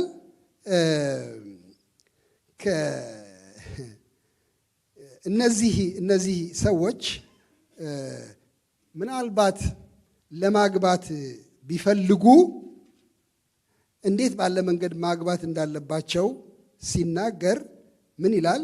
ቁጥር 39 ላይ ሴት ባሏ በሕይወት ሳለ የታሰረች ናት፣ ባሏ ቢሞት ግን በጌታ ይሁን እንጂ የወደደችውን ልታገባ ነፃነት አላት ይላል። ይሄ ፍንጭ አይደለም? ፍንጭ አይደለም? ይሄ ፍንጭ ይመስለኛል። ሞተባት ባሏ ሁለተኛ ልታገባ ከፈለገች ሪስትሪክሽኑ በጌታ መሆን አለበት። የምታገባው ሰው ነው የሚለው ያለ በጌታ መሆን አለበት። እንግዲህ ይሄንን ካለ ለሁለተኛው ጋብቻ ነው በጌታ መሆን አለበት ያለው። የመጀመሪያው ጋብቻ እንደፈለጉ ሊሆኑ ይችላሉ የሚል አጉል ድፍረት ውስጥ ካልገባን አይ ቲንክ ይሄ በቂ ፍንጭ ነው። እሺ፣ ስለዚህ ምን ልላችሁ ነው? ሪሌሽንሺፕ ውስጥ ቁርጠኛ ስታንዳርድ ያስፈልጋል። እንደዚህ አይነት መንገድ ነው የሚሄደው ብለን ካልወሰንን በኋላ የፍቅር ትኩሳት ሲመጣ መቆም አንችልም። ብዙዎቹ በዚህ ምክንያት ነው የተቸገሩት። ምክንያቱም ያንገበግባል። ፍቅር ኃይለኛ ነገር ነው። እኔ ለእናንተ አልነግርም፣ ኃይለኛ ነገር ነው። ምንም ነገር በቃ አይኔን ግንባር ያርገው ነው የሚያሰኘው፣ ኃይለኛ ነው። ስለዚህ አይ ቲንክ you have to set the standard earlier በግድ እሱ ዋና ነገር ነው ብዬ አምናለሁኝ። እንግዲህ በእግዚአብሔር ፈቃድ ውስጥ ሌላው ነገር ፈቃደኝነት ያስፈልጋል አይደል? ርብቃን ትሄጃለሽ ወይ ከዚህ ሰው ጋር አልተባለችም? አሏት እኮ ትሄጃለሽ ወይ ወላጆቿ። እኛ ፈቅደና ግን እሷ ደግሞ ፈቃድ ወይ ጠይቅ ተባለ። and this is a very good example ለኛ ያለ ፈቃድ አትጋቡ። አገር ቤት አንድ ጥሩ ልጅ አለች ተብሏል። እሷን በቃ እኛ ብለናል ይላሉ በጣም የሚያስቡ ወላጆች። ብለናል እናቃታለን፣ እንዲያውም እስከ 3 ቤት ድረስ እናቃታለን ካስፈለገ። በጣም ጥሩ ልጅ ናት። are you willing? is she willing? በደንብ መታሰብ አለበት። ያለ ፈቃድ አይደረግ ጋብቻ። አንዳንድ ጊዜ በጣም የሚጫነን ነገር። አንዳንድ ጊዜ ጋብቻ በምን ምክንያት ይደረጋል? እያማከርኩ ቆይና ምናልባት ልጅቱን እያማከርኳት ቆይና በኋላ በፍቅር ትሳባለች። በኋላ እኔ ግራ ይገባኛል። አሁን እቺ ልጅ እኔ አላሰብኩትም በእውነቱ ግን እኔ የምለው ደግሞ ወደደች። ምንድነው የሚሻለው? በእውነት የተውኳት እንደሆነ ራሷን ነው የምትገለው። ሄዳ ትሰቀላለች በእውነት። እና ጌታ ምን ይለኛል? እኔ በእውነት እኔ ያዝንላት። በቃ በአዘኔታም ቢሆን አገባታለሁ። ምንም ቢሆን በአዘኔታ አታግቡ። በአዘኔታ ጸልዩ እንጂ በአዘኔታ ባል አታግቡ፣ ሚስት አታግቡ። ምንም ሩህሩሆች ብትሆኑ it doesn't work። በኋላ እቺ የምታሳዝን በጣም ልስልስ ፍጡር ቤት ስትገባ የምታናድድ ጭራቅ ትሆናለች።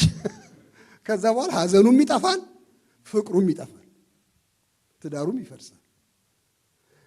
ምንም ነገር አያስገድዳችሁ። you have to be willing. not only you but the other party also should be willing. ያለ willingness ትዳር አትመስርቱ። አንዳንድ ጊዜ እንገፋፋለን በጣም እኛ እንወድና ሰውን በቃ እሺ በይ እባክሽ፣ እሺ በል እባክህ እንገፋፋለን፣ በሰው እናስመክራለን። ስንት ነገር ነው የሚዞረው። ይዞርና ሰውየው ለአብድ ነው። ከዚህ ሁሉ በቃ እሺ እላለሁ። ምን አረጋለሁ እንግዲህ። አንዲት ልጅ አስታውሳለሁ መጥታ ስማ ወንድም ንጉሴ አለች ለኔና ለባለቤቴ እየነገረችን ነው። እኔ ግራ ገብቶኛል። አየ ወድሻለሁ አለኝ አንድ የቤተ ክርስቲያን አገልጋይ ነው እና በቃ እኔ ደግሞ ምንም ስሜቱ የለኝም ላግባሽ አለ። እኔ ምን ባረግ ይሻለኛል ብዬ ስል ፓስተሩም ጓደኛው ነው እና አግቢው እንጂ አለ። ሁሉም ተባብረው በቃ የት ልግባ አሁን እንዴት ሆናለሁ እኔ? አሳዘነች። በተለይ ባለቤቴ ተበሳጨች በጣም። እንዳታረጊው ማንም ሊያስገድድሽ አይገባም ለማለት ሞከረች። ግን እንዴት አይነት ከባድ መንገድ እንደሆነ ይገባኛል ለአንዳንዶች። በግዳጅ አይሆንም። የእግዚአብሔር ፈቃድ በሰውም ፈቃድ ውስጥ አብሮ ይሰራል። እሱን ለማለት እፈልጋለሁ። እዚያው ላይ ስለ እግዚአብሔር ፈቃድ የፍቅር ጉዳይ ደግሞ ሌላ መምጣት ያለበት ጉዳይ ነው። የፍቅር ጉዳይ ፍቅር ኢምፖርታንት ነገር ነው። እርግጥ ይስሐቅና ርብቃ ተዋደዱ የሚል መጀመሪያ ላይ አናገኝም። ከመጣች በኋላ ነው። ወደ ቤቱ ወሰዳት፣ ከእናቱ ሐዘን ተጽናና፣ ወደዳትም። ኦኬ አት ጊቨን ፖይንት ይመጣል ያ ፍቅር። አሁን በእነሱ ባህል ውስጥ ደግሞ ሌላ ሰው አማጭ ስላለ ትንሽ ቆይቷል ፍቅሩ። ግን ፍቅር መኖሩን ግን ማረጋገጥ አስፈላጊ ነው። ፍቅር በጣም በጣም ያስፈልጋል። እሱ ምንም ጥያቄ የለውም። ለእናንተ ይህን አልናገርም፣ በዚህ ላይ ልቆይ አልችልም። ግን ሌላው ትዕግስት ነው። የእግዚአብሔርን ፈቃድ ፍለጋ ውስጥ ትዕግስት አለ። ይሄ ሎሌ ትዕግስቱ አይገርምም? ትዕግስቱ ግመሎቹን እየጎተተ ይመጣና ቆይ እስቲ ጌታ ሆይ ብሎ ተንበርክኮ ይጸልይና እስቲ የምትመጣዋ ውሃ ጠጭኝ ስላት የምታጠጣ ለግመሎችም እንካ ብላ የምትቀዳ እንደዚህ መሆን አለባት ለጌታዬ ልጅ አንተ የመረጥከው እያለ ከእግዚአብሔር ጋር እንግዲህ እሱ ይከራከራል፣ ይነጋገራል። አንዳንድ ምልክቶች ደግሞ ይፈላልጋል። ትመጣለች ርብቃ እንስራዋን ይዛ ትመጣለች። ያያል እና ምን ብሎ ይላል መጽሐፉ ሲናገር እሷ ስትቀዳ ውሃ ሰውየው እግዚአብሔር መንገዱን አቅንቶለት እንደሆነ በዝግታ ያይ ነበረ።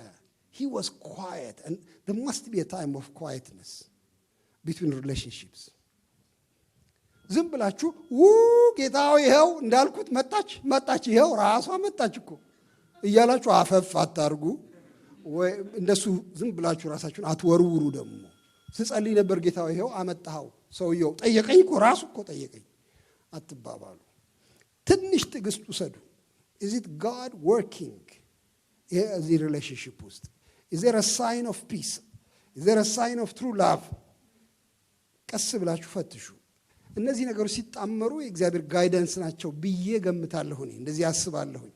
እሺ ሊጨርስ ነው አሁን። መቼም ዛሬ ነው የምጨርሰው። ምንድነው አሁን የቀረው ነገር? ከእግዚአብሔር ጋይደንስ ሌላ you should be able to handle differences. በሪሌሽንሺፕ ውስጥ ሁለት የተለያዩ ሰዎች መሆናቸው የታወቀ ስለሆነ ልዩነቶችን የማስተናገድ ብቃት ማዳበር አንድ ትልቅ ስራ ነው። እንደኔ አይደለችም፣ እንደሷ አይደለሁም። ይሄን ልዩነት ቀስ ብሎ ማዳበር ያስፈልጋል። ይሄን ልዩነት ይዞ እንዴት ነው አብረን የምንኳኳለው? እሺ አብረን ብንሆን ልዩነቱን ይዘን እንዴት እንዘልቃለን ማለት በጣም ያስፈልጋል። ከትንሽ ነገር ጀምሮ እኔ የኔን ባለቤት ሳገባት አንድ የተደራደርንበት ነገር በጣም ትንሽ ነገር ነው የምነግራችሁ። በጣም ትንሽ። ስማ ውሻ እወዳለሁ፣ አንተ እንዴት ነህ አለች። ውሻ አልጠላም ማለት በሩቁ ግን በጣም አልወድም እስከዚህ ውሻ። እኔ ውሻ በጣም እወዳለሁ። እሺ ልዩነታችን ነው ማለት ነው። በኋላ ያው እሷን ማጣት አልፈለኩ። እሺ ውሻ እወዳለሁ። እሺ ጥሩ ነው በጣም። 7 ውሾች ነበሯቸው እዛ አባቷ ቤት እና እኔ ምን አደርጋለሁ አሁን እንደዚህ አይነት ነገር እንዴት ነው የሚኖረው ከሰው ጋር? አንድ ወንድም አንድ ጊዜ ቤታችን መጣና ብዙ ውሾች አየ። በኋላ እነዚህ ውሾች ይኸውልህ በቃ ከኛ ጋር እየኖሩ እንደዚህ አይባልም ማለት እሱ እኛ ከነሱ ጋር እየኖርን ነው የሚባል። ኦኬ በኋላ አባትየው ለሙሽርነት ስጦታ የሰጧት አንድ ውሻ ነው ከሌላ ነገር ጋር። እሱን ይዘን ቤት ገባን። ግን አይ ቲንክ እንደምንም ብለን አብረን መልመድ ነበረብን። አንድ አይደለም ባህሪያችን የታወቀ ነው በብዙ ነገር። እዚህ ውስጥ አንዳንድ የሚያውቁ ሰዎች አሉ። ስለዚህ ቀስ እያልኩኝ ነው የምናገረው። የኔ ባለቤት ተጫዋች ናት። ከሰው ጋር ቁጭ ብላ እስከ ሌሊቱ 8 ሰዓት ድረስ ማውራት ትችላለች። እኔ ደግሞ ሰው አልጠላም በእውነቱ ግን ተቀምጬ እዛው ሶፋው ላይ እሱ እየተናገረ ላንኳርፍ እችላለሁ። እሷ ደንግጣ በእግሯ ትመታኛለች። እንዲህ አንተ ሰውየው እየተናገረ ነው ማለት አንድ አይነት አይደለም። አንድ ልዩነት ልንገራችሁ፣ ሌላ ልዩነት። ከተጋባም በኋላ አንድ ቀን ገበያ እንውጣ አለችኝ። ገበያ ምን ልንገዛ አልኩኝ። እኔ ገበያ የሚባል ወጥቼ አላውቅም። ሁልጊዜ እናቴ ናት የምትገዛ። እኔ እንዴት አይነት ነገር የት ነው የምሄደው? ቅቤ ነው የምንገዛው አለች። ቅቤ ተራ አላረገውም። ታረገዋለህ አለን። ውሹን በቃ ግድ ሆነ መሄድ ነበረብን። ምን አረጋለሁ? በእውነት ምን አረጋለሁ? ሄድኩኝ። አልገባም፣ ውስጥ አልገባም። ደጅ ቆምና አንቺ ተነጋግረች ሲያልቅ ገዛለሁ። ለምን ዘመዶቼ ሁሉ ሊኖሩ ይችላሉ እዛ ቅቤ ተራ።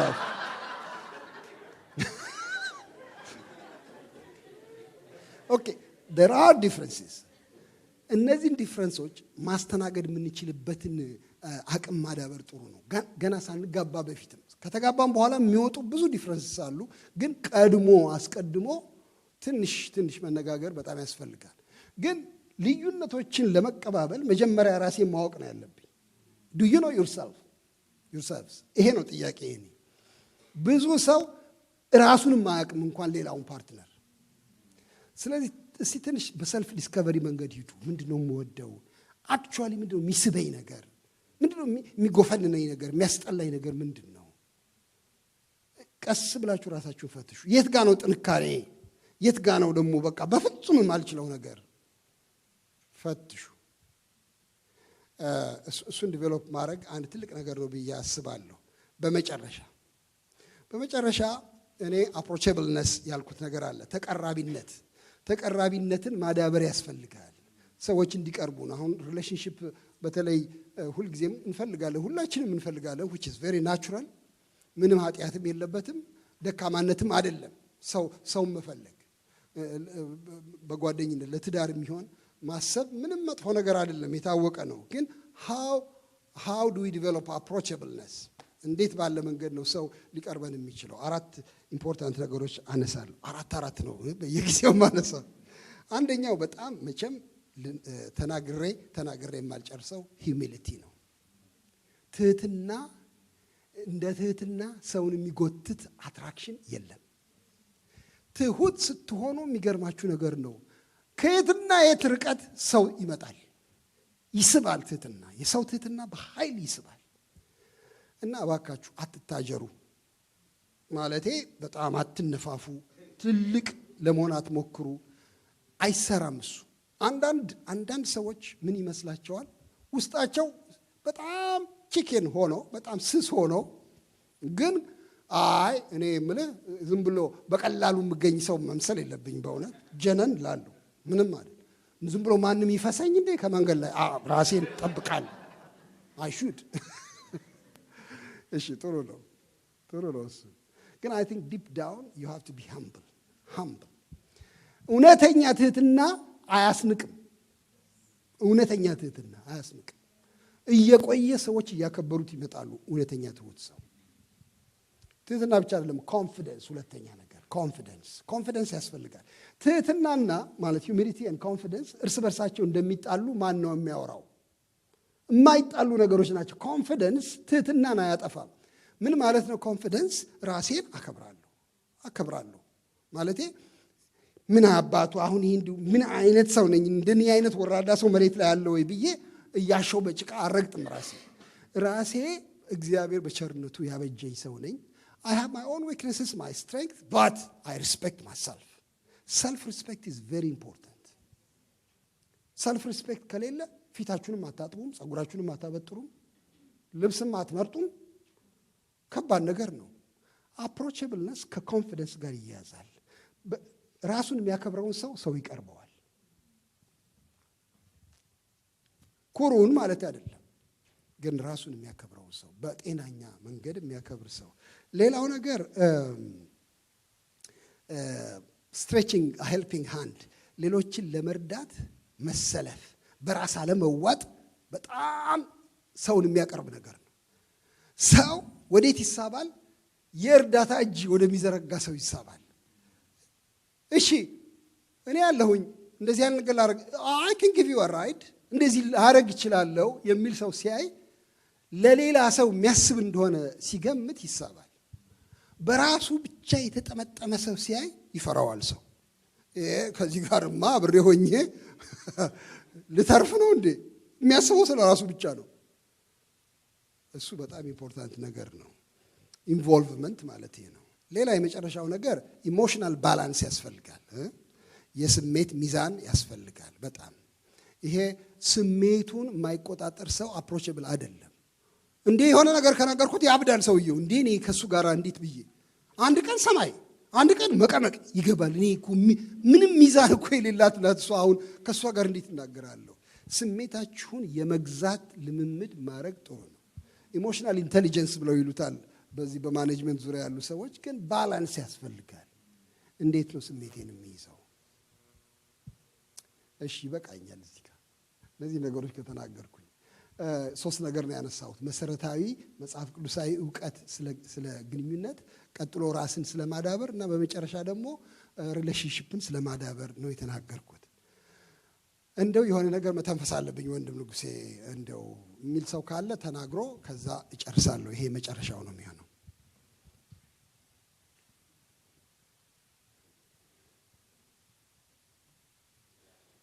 ጥያቄ፣ አስተያየት?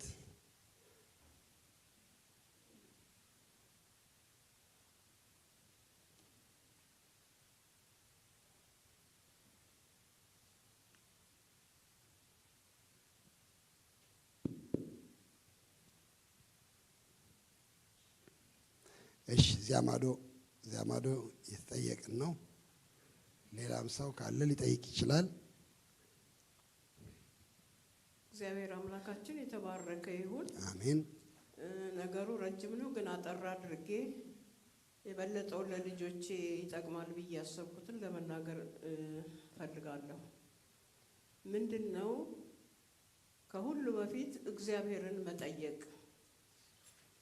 እኔ ገና ጌታን ሳላውቅ ብቻዬን ነበርኩና በልጅነቴ ነው፣ 34 ዓመቴ ነው።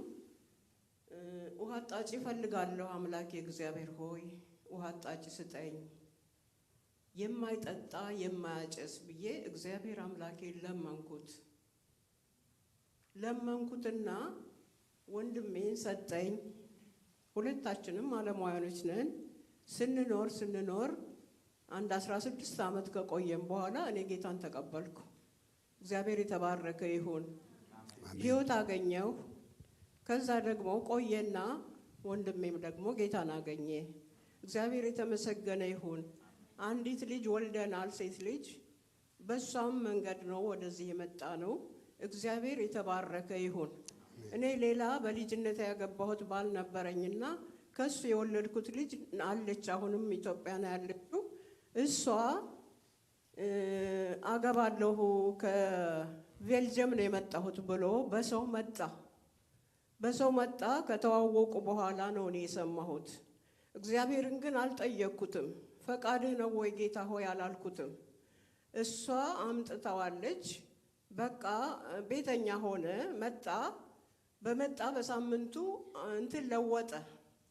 ለካሱ ለልዩ ስራ ነው የመጣው። ባል ሊሆን ሳይሆን ዕዳ ውስጥ ሊጨምረን ነው የመጣው እና የምንጠይቀውም ሰው የለም። እኛም አላሰብነውም። እግዚአብሔር ሰጠን ብዬ ነው ያመሰገንኩት የተቀበልኩት። እግዚአብሔርን ፈቃድህ ነው ወይ አላልኩትም። እግዚአብሔርን ልንጠይቅ ግድ ያስፈልጋል። እንዴት ለወጠ ሐሳቡን? ተደበደብኩኝ። ስደበደብ የእንጀራ እናቴ እህት ልጆች ደበደቡኝ። ስደበደብ የልቤ ቲዩብ አንዱ ረጅም ነው፣ አንዱ አጭር ነው። ረጅሙ ታጠፈና ለሞት ደረስኩኝ። ወሰዱ፣ አሳከሙኝ። 100 ሺህ ብር ጨረስኩኝ። አሁን ግን ያ የታከምኩበት መድኃኒት በቃ ጉበቴንም አንጀቴንም ሳምባዬንም ሁሉን የሚያበላሽ ነው።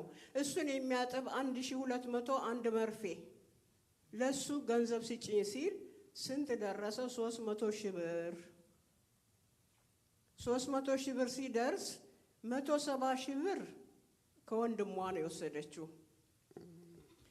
አሁን እግዚአብሔር ያሳያችሁ ማንንም ሳንጠይቅ ከጀርባ ያለው ምን እንደሆነ ሳናውቅ ነው ለጋብቻ የተዘጋጀ ነው። ማንን እንጥራ ማንን እንተው ነው እኛ የምንለው፣ እኔና እሷ ማለት ነው። ይሄንን ጉድ አላወቅንም።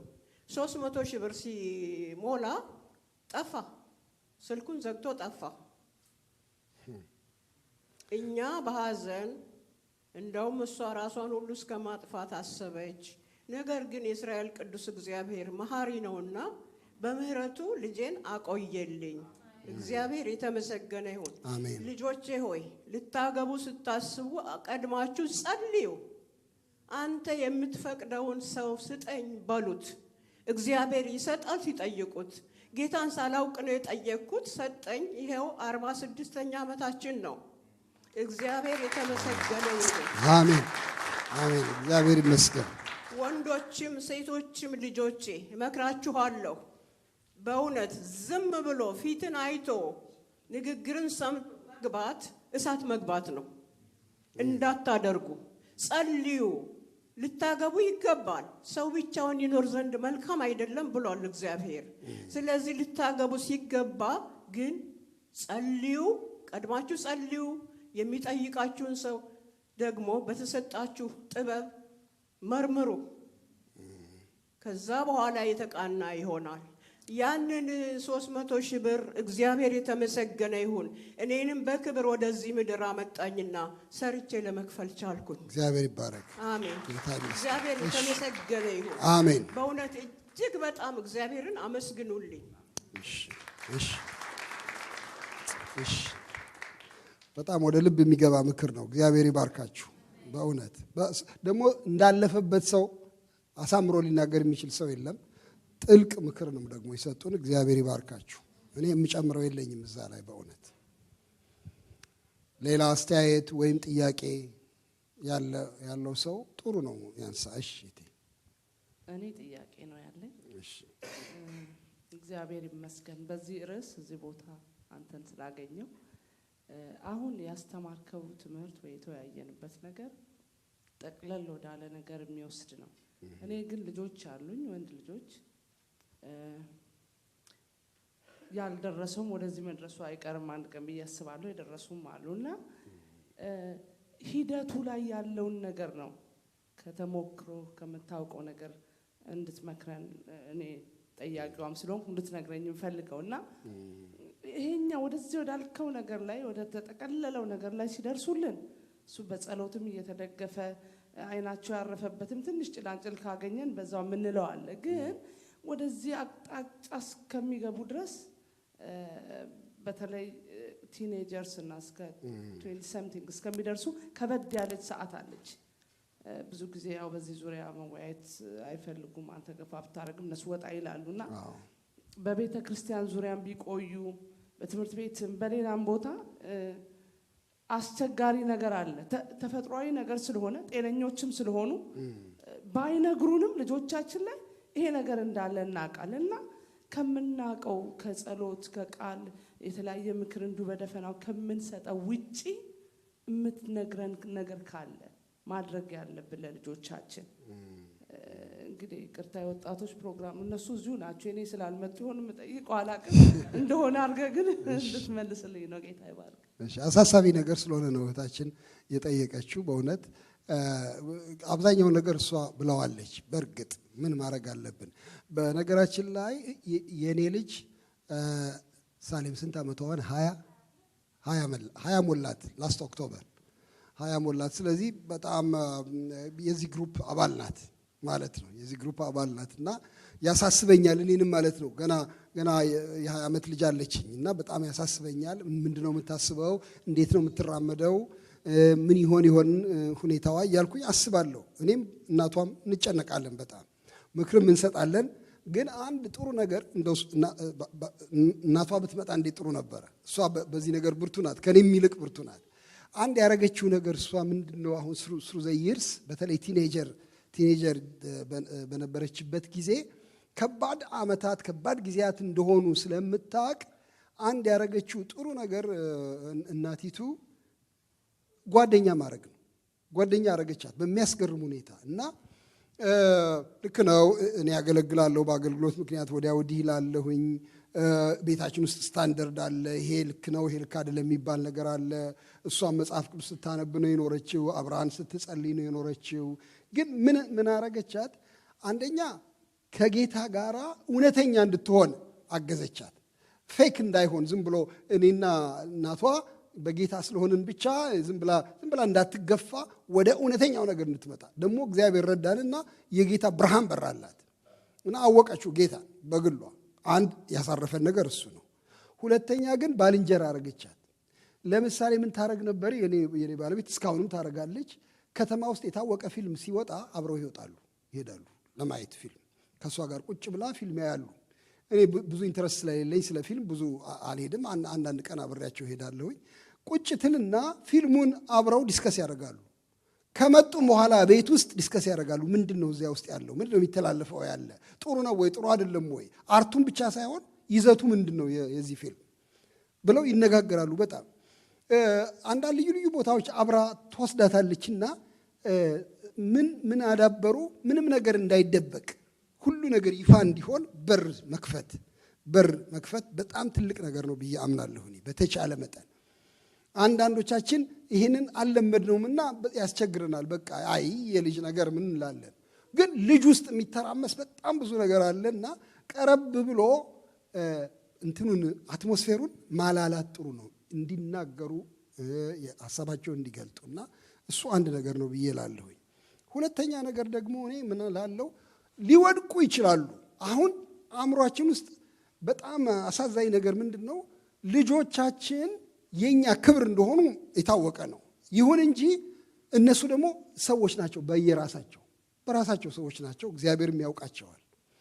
ስለዚህ ለእኛ እንዲኖሩ የምናስገድድበት ሁኔታ አለ። ከወደቁ ተዋረድን እኛ በቃ።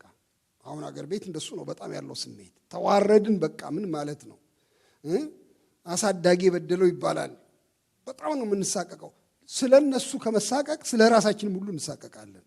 ስለዚህ እኔ ምንድን ነው ትልቅ የፍቅር ክብካቤ ያስፈልጋላለሁ። አሁን በቅርቡ ዴንቨር ሆኜ ከአንድ ሰው ጋር ሳወራ ምን አለኝ፣ የአንዲት ልጅ ታሪክ ወጥቷል በመጽሐፍና እሱን መጽሐፍ አንስቶ ሲነግረኝ ነበር። ልጅቱ በጌታ ቤት ያደገች የምታገለግል በጣም ጥሩ ልጅ ነበረች። ኮበለለች፣ በቃ ወጣች። በጣም በሚያሳዝን ሁኔታ ከወንዶች ጋር እየዞረች በየቦታው እያመሸች ትገባለች። አንዳንድ ጊዜ ቦይፍሬንዶቿን ይዛ ትመጣለች ቤት። ወላጆቿ የሚያረጉትን አጡ፣ ተጨነቁ። መጀመሪያ ጮሁ፣ ብዙ አሉ፣ ለመከላከል ሞከሩ፣ ብዙ ነገር ነው ያረጉት። እንዳልሆነ ሲያዩ ግን እግዚአብሔር የሰጣቸው ጥበብ ዝም ብለን እንውደዳት አሉ። በቃ እንውደዳት። እጽ እያጤሰች እነዚህን ልጆች እያያዘች በጣም በብዙ መንገድ ስትሄድ በትልቅ ትዕግስትና ፍቅር ጠበቋት፣ እየጸለዩላት ፊታቸውን ሳያጠፉ። የሚገርም ነገር ነው። በሚገርም ሁኔታ ተመለሰች፣ በሚያስደንቅ ሁኔታ። እና አሁን እሷ ራሷ እንደዚህ አይነቱን የምትረዳ ሆናለች። በዚህ አገልግሎት ውስጥ ነው ያለችው። እና ምን ልልሽ ነው፣ የፍቅር ቋታችን መሳሳት የለበትም። እሱ በጣም ያስፈልጋል። ሁሉን ነገር እኛ አማልክት አይደለንም። እጃቸውን ጠምዝዘን ብዙ ነገር ማድረግ አንችልም። በጎ ነገር በልጅነታቸው እየሰጠን እናሳድጋለን። ግን ፍቅር ግን አነሳቸው እስከ መጨረሻው ቢጠፉም እንኳን የወላጅነት ፍቅር ብቻ ሳይሆን በጌታ ያለንን ፍቅር ደግሞ አነሳቸውም። እና ምናልባት እሱን ለመናገር ነው። ሌሎች ጊዜ ቢኖር ኖሮ ሌሎችም ይጨምራሉ ብዬ አስባለሁ። እና ግን ትልቅ ነገር ነው። እሺ አንድ ልጠይቅን የመጨረሻ። እዚህ አካባቢ አንድ የሚባል እኔ እንኳን እንደ ስህተት ትምህርት ነው ብዬ ነው የምቆጥረው። ግን አይ ቲንክ ከእርሶ ደግሞ ብንሰማው የበለጠ ከእግዚአብሔር ቃል አስደግፈው ሊመክሩ ስለሚችሉ ለዛ ነው የምጠይቀው። አንድ የሚባል አይነት አስተምሮት መጥቶ ነበር እና ያ ትምህርት ምንድን ነው? አንድ ቦይፍሬንድ እና ገርል ፍሬንድ ካሉ ከትዳር በፊት እንኳን ሴክሹዋሊ አክቲቭ ቢሆኑ እስከ ተጋቡ ድረስ ኃጢአት አልሰሩ የሚል አመለካከት በብዙ ክርስቲያኖች ዘንድ ይወራል፣ ይነገራልም፣ ሰዎች ይከራከሩለታል። ኢትስ ኦኬ ኃጢአት የሚሆነው ያችን ልጅ ከተውኳት ነው። ካልተውኳትና ኢቨን ቦይፍሬንድ እና ገርል ፍሬንድ እንኳን ሆነን ሴክሹዋሊ አክቲቭ ከነበረን ካገባዋት ኃጢአት አይሆንም የሚል አመለካከት አለና እኔ ፐርሰናሊ በጣም ኦፌንድ ያደርገኛል። ነገር ግን ለህዝብ ሰዎችም እንዲማሩ ያንተን ማመለካከት እንድሰማበት እሱ ልጠይቅ ብዬ ነው። እሺ ያ ብዙም ልናገር የሚያስፈልገኝ አይመስለኝም። አንተ ጥሩ አድርገህ ተናግረኸዋል። ይሄ ችግር የሚመጣው ትዳር ምንድን ነው የሚለው ጥያቄ በደንብ መፍታት ካለመቻል what actually is marriage እሱን መፍታት ስንችል እሱ ይኸውልህ የኢሞሽን የዓላማ ጥምረት ሁሉ ከሆነ በኋላ ደግሞ የስጋ ጥምረትም ይሆናል። አውስቦን actually it's part of marriage, it's not part of engagement. ሴክስ የሜሬጅ ክፍል ነው እንጂ የትጭጭት ክፍል አይደለም በፍጹም። አክቹዋሊ እንዲያውም ወደ አክቹዋል ሴክሹዋል ኢንተርኮርስ የሚወስዱ መንገዶች እንኳን ጥንቃቄ በጣም ይጠይቃሉ። እውነት ለመናገር ለምን በቀላሉ ልንሄድ ስለምንችል እንደዚህ አይነት ነገር መጽሐፍ ቅዱሳዊም አይደለም። ከቶውኑ የትም ቦታ አይልም። አዳምም ሚስቱን አወቀ ነው የሚለው። ማለቴ ካጋባቸው በኋላ ነው። በጌታ ቃል ውስጥ ፊት ለፊት ያለ ነገር ነው ይሄና ሴክስን አውት ኦፍ ዘ ዌድሎክ መጽሐፍ ቅዱስ አንድ ቀንም እንኳን ደግፎት አያውቅም። አንድ ቦታ እንኳን መጽሐፍ ቅዱስ ላይ ከጋብቻ ክልል ውጪ ሴክስን ደግፎት አያውቅም። ሁልጊዜ በክፉ ነው የሚያነሳው። ስለዚህ ሳንጋባ በፊት ልንጋባ እንችላለን፣ በጣም ተስማምተናል፣ የቀናት ጉዳይ ነው ብለን ምንደፍርበት ምንም አይነት ድፍረት የለም። ብንጋባ እንኳን ባንጋባ ነው ኃጢአት የሚሆነው የሚለው በጣም የሚያስቅ ነገር ነው። ምክንያቱም ኃጢአትነት በሰርከምስታንስ ላይ ነው የሚወሰነው እንጂ በአክት ላይ በድርጊት ላይ አይደለም ማለት ነው። እሱ የማያስኬድ ነገር ነው። ስለዚህ እኔ ራሳችን በንጽህና መጠበቃችን በጣም አስፈላጊ ነገር ነው። እያንዳንዱ የራሱን አካል እንዴት በንጽህና እንዲይዝ ይወቅ ይላል ተሰሎንቄ ላይ ምዕራፍ 4 ላይ ለምሳሌ እግዚአብሔር ስለዚህ ነገር ሁሉ የሚበቀል ነውና ብሎ ይላል እና ንጹሖች እንዲሆኑ ምከራቸው ይላል። በተለይ በፓስተራል ኤፒስቶልስ በጣም ብዙ ቦታ ላይ እንደዚህ አይነት ምክር አለ። ስለዚህ ይሄንን የንጽህና መንገድ ከባድ እንደሆነ አውቀዋለሁ። ይሄንን እንዲያው በጣም በሰው ላይ ለመራቀቅ አይደለም ይሄን የምናገረው። ከባድ ትግል እንዳለ አውቃለሁ። ስትቀራረቡ ወደዚህ ነገር የሚገፋፋ ኃይለኛ ነገር አለ። በተለይ እዚህ ሀገር ከባድ ነው አውቃለሁ። there are opportunities ለብቻችሁ የምትሆኑባቸው ብዙ አጋጣሚዎች። ግን ለራስ አጥር ማታበጁ ከሆነ ድጡ ኃይለኛ ነው። ከዚያ በኋላ ከመንሸራተቻው ላይ መነሳት እንኳን እስኪያስቸግር ድረስ ይደርሳል። እና ወንድሞቼ እናቶቼ እኔ በፍቅር ነው ይህንን የምናገረው። ጥንቃቄ ማድረግ ያስፈልጋል። የበኋላ ድፍረታችሁን ይወስድባችኋል፣ ደስታችሁን ይቀማባችኋል አስቀድሞ የሚደረግ ሴክስ። ስለዚህ እኔ ተገቢ አይደለም መጽሐፍ ቅዱሳዊም አይደለም ማለት ብቻ ይበቃኛል ለጊዜው። እሺ እዚሁ ጋር እናብቃ። ወይም ሌላ አንድ ሰው የሚጠይቅ ካለ ለአንድ ሰው ብቻ ፈቅዳለሁ። ከዛ በኋላ አይ ቲንክ እዚያ ማዶ እሺ እሺ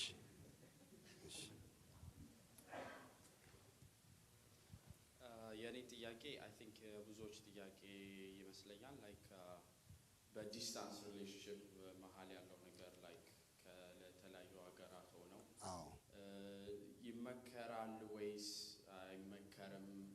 ኦር ለረጅም ለስንት ጊዜ ነው መቆየት ያለበት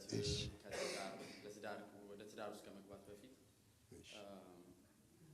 ይኸው ነው። እሺ እሺ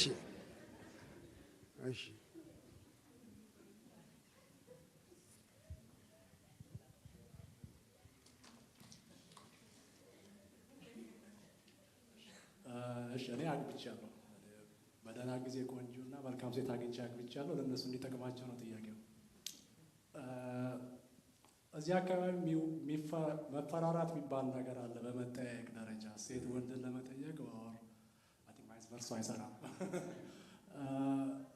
እኔ ብዙ ጊዜ የምነግራቸው መጠየቅ ኃጢአት አይደለም እና በተለይ በክርስቲያን አካባቢ እሱ ነው ችግሩ። አንድ ሰው ጠይቆ እንዲህ ከተባለ ከዛ ሰው ጋር እንደ ጠላት ነው የሚተያዩት። እና ይሄንን ነገር እንደው ጋሽ ንጉሴ በደንብ ብትመክርልን ለእኛ ልጆች ብዬ ነው። በስማ በለው እንድመክር ነው። እሺ እሺ መጀመሪያ የብንያምን ጥያቄ ይቅርታ፣ ስምን በኋላ ታስተካክላለህ። ለጊዜው ነው። የእሱን ጥያቄ በሚመለከት የዲስታንስ ሪሌሽንሽፕ በርቀት የሚጀመር ግንኙነት እንዴት ነው የምትመለከተው? ነው የሚለው።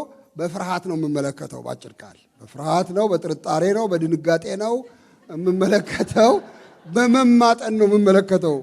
ቀላል ነገር እንዳልሆነ ስለሚገባኝ እኔ አይ ቬሪ ማች ኢንካሬጅ ዩ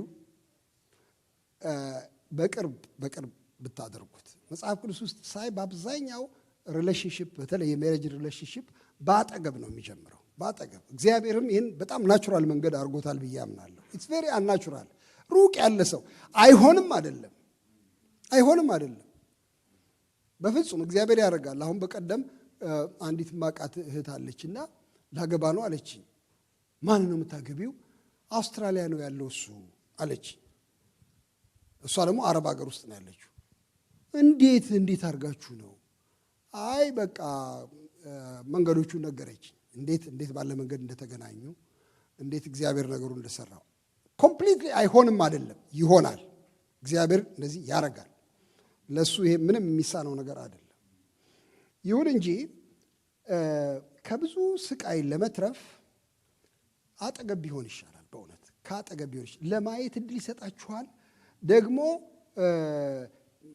ቅድም ያልኩትን ዊሊንግነስ፣ ላቭ የሚሉት ነገሮች በሙሉ አጠገብ ሲሆኑ በጣም ተስተካክለው ይመጣሉ። ሩቅ ሲሆን ግምታዊነት ውስጡ አለበት። በኋላ ደግሞ ጸጸትም ደግሞ በላዩ ላይ ያዝላል። ለተንኮልም አሁን ቅድም እሳቸው እንደተናገሩ ለተንኮልም በር ይከፍታል። ስለዚህ እኔ ቢቻል አሁን ቆይ እኔ አሁን እናንተን ሳያችሁ ለምን ነው የማትጋቡት?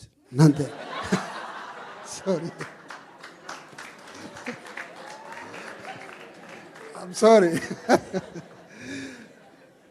ጋሽ ንጉሴ ነገሩ እንዲቀላል አረካው ትሉ ይሆናል። ለምን ይከብዳል? በእውነት ለምን ይከብዳል? እኔ እሱን ነው በቃ ልላችሁ የምፈልገው። እስከዚህ ሩቅ ለምን ትሄዳላችሁ? ሰዎች አይደሉም እዚህ ያሉ? ጌታን የሚያምኑ አይደሉም እዚህ ያሉት? አንዳንድ መጥፎ ነገር ሰማለሁ። እባክህ ከዚህ ሀገር አይሆንም የሚሉ አንዳንድ ሰዎች ያጋጥመኛል። and this is እግዚአብሔርን አለማመን and this is bad። ጥሩ አይደለም በእውነት።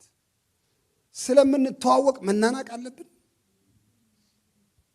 አክብረን ጌታን እግዚአብሔር ሆይ እሷ እኮ በቀደም ምን አለኝ አንዱ፣ ስማ እኔ ከየት የምትመጣ መስሎኝ ነበር ሚስቴን ሳስብ ስጸልይ ቆየሁኝ።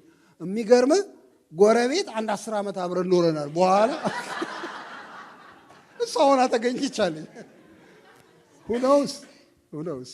ስለዚህ እኔ እንደሱ አይሁን ነው የምለው ያለ።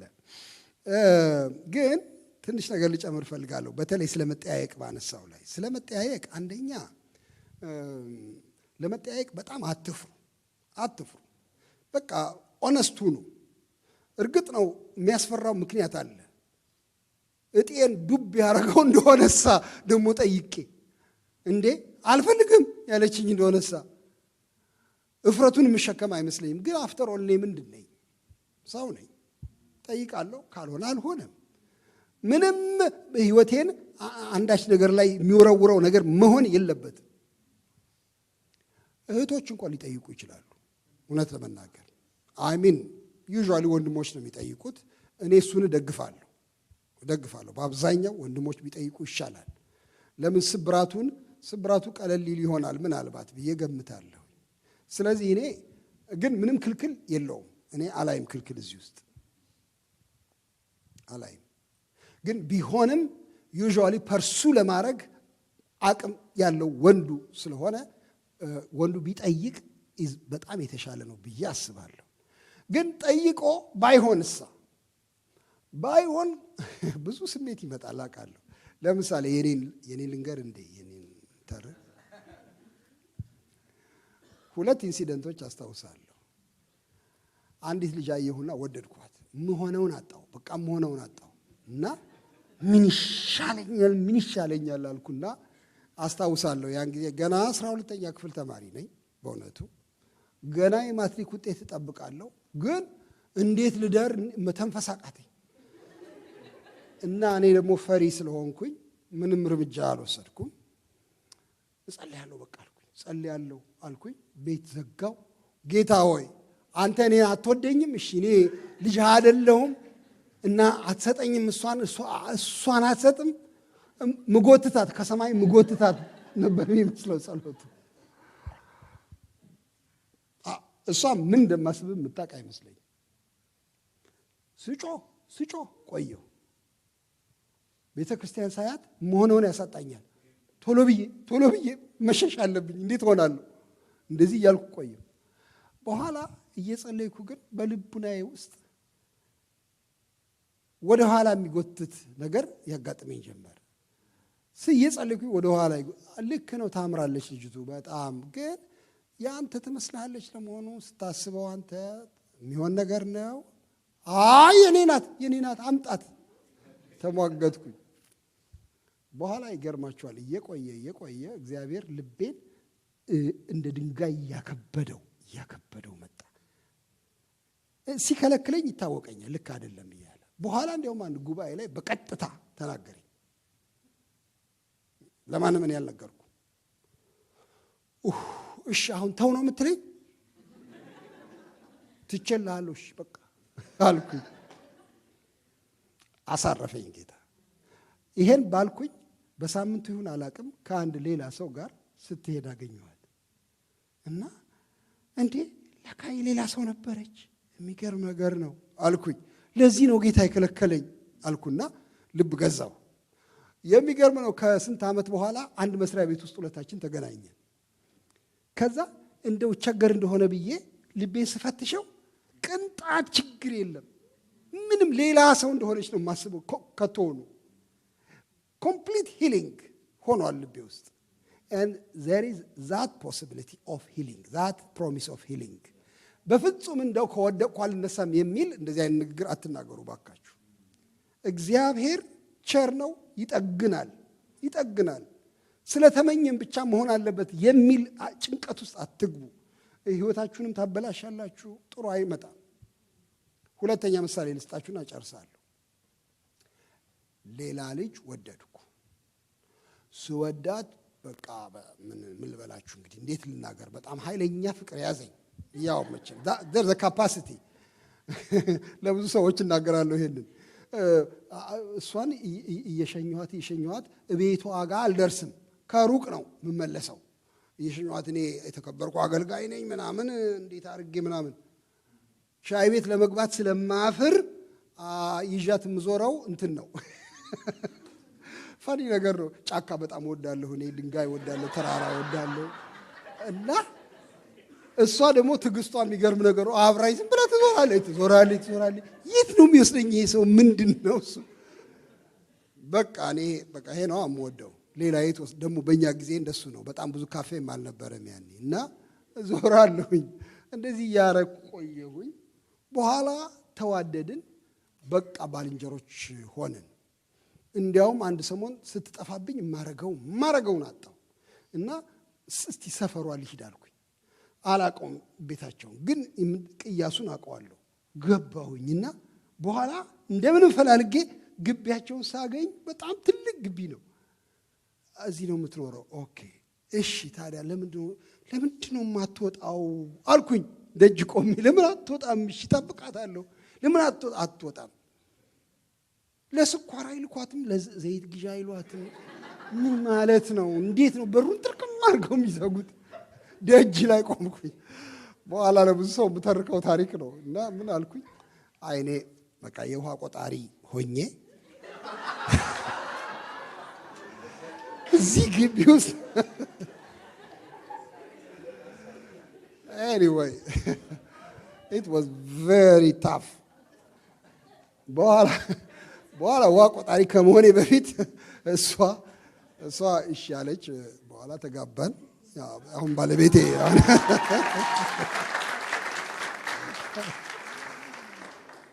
እና I know how intense that emotion is። ግን ይሄ ኢንቴንሲቲ ምንም ቢሆን ከእብደት መለስ ራሳችሁን መያዝ፣ ለጌታ መንገር። በመካከል ተጠፋፍተን በነበርን ጊዜ ልንገራችሁ፣ እሱን ብቻ ተናግሬ እጨርሳለሁ። አንድ ጓደኛዬ ጋር ሄድኩኝ። በቃ እኮ ነገሩ አልሆነም እኮ አልኩት። አልሆነም እኮ በጣም የምወደው ባልንጀራዬ ነው፣ ከኔ ከፍም ይላል። አልሆነም እኮ እኔ አሁን እሺ ምን ልሆን ነው አልኩት። እኔ ምን ልሆን ነው አልኩት። በኋላ ስማ አንተ እንዴ ምን ማለት ነው? እኔ ምን ልሆን ነው ብቻ ነው እንዴ የምትለው? እሷ ምን ልትሆን ነው ለምን አትልም? ለምሳሌ ምንድነው እንደዚህ በጣም ሰልፍሽ ያደረገ አለኝ እና ራሴን ታዘብኩኝ። እስከዛሬ ይታዘባለሁ። ይሄንን ቀስ ብላችሁ ራሳችሁን ያዙ። የወደቀ ይነሳል፣ የሳተ ይመለሳል። እግዚአብሔር ይመስገን። አንድ ሪሌሽንሺፕ ቢበላሽ ሌላ ሪሌሽንሺፕ ሊኖር አይችልም ብላችሁ እንደዚህ አይነት ሐሳብ ውስጥ አትግቡ። በእውነት አትግቡ። ይሄንን ነው ባጭሩ የምናገረው ያለና ግን ቴክ ዘ ኦፖርቹኒቲ እውነት ለመናገር ስትገናኙ እግዚአብሔር ሊያጣምራችሁ እንደሚችል በቅርብ አስቡ። ይሄንን ነው የምላው ባጭሩና ጥሩ ነው ማንሳት። ያንቺ የመጨረሻ ይሆናል።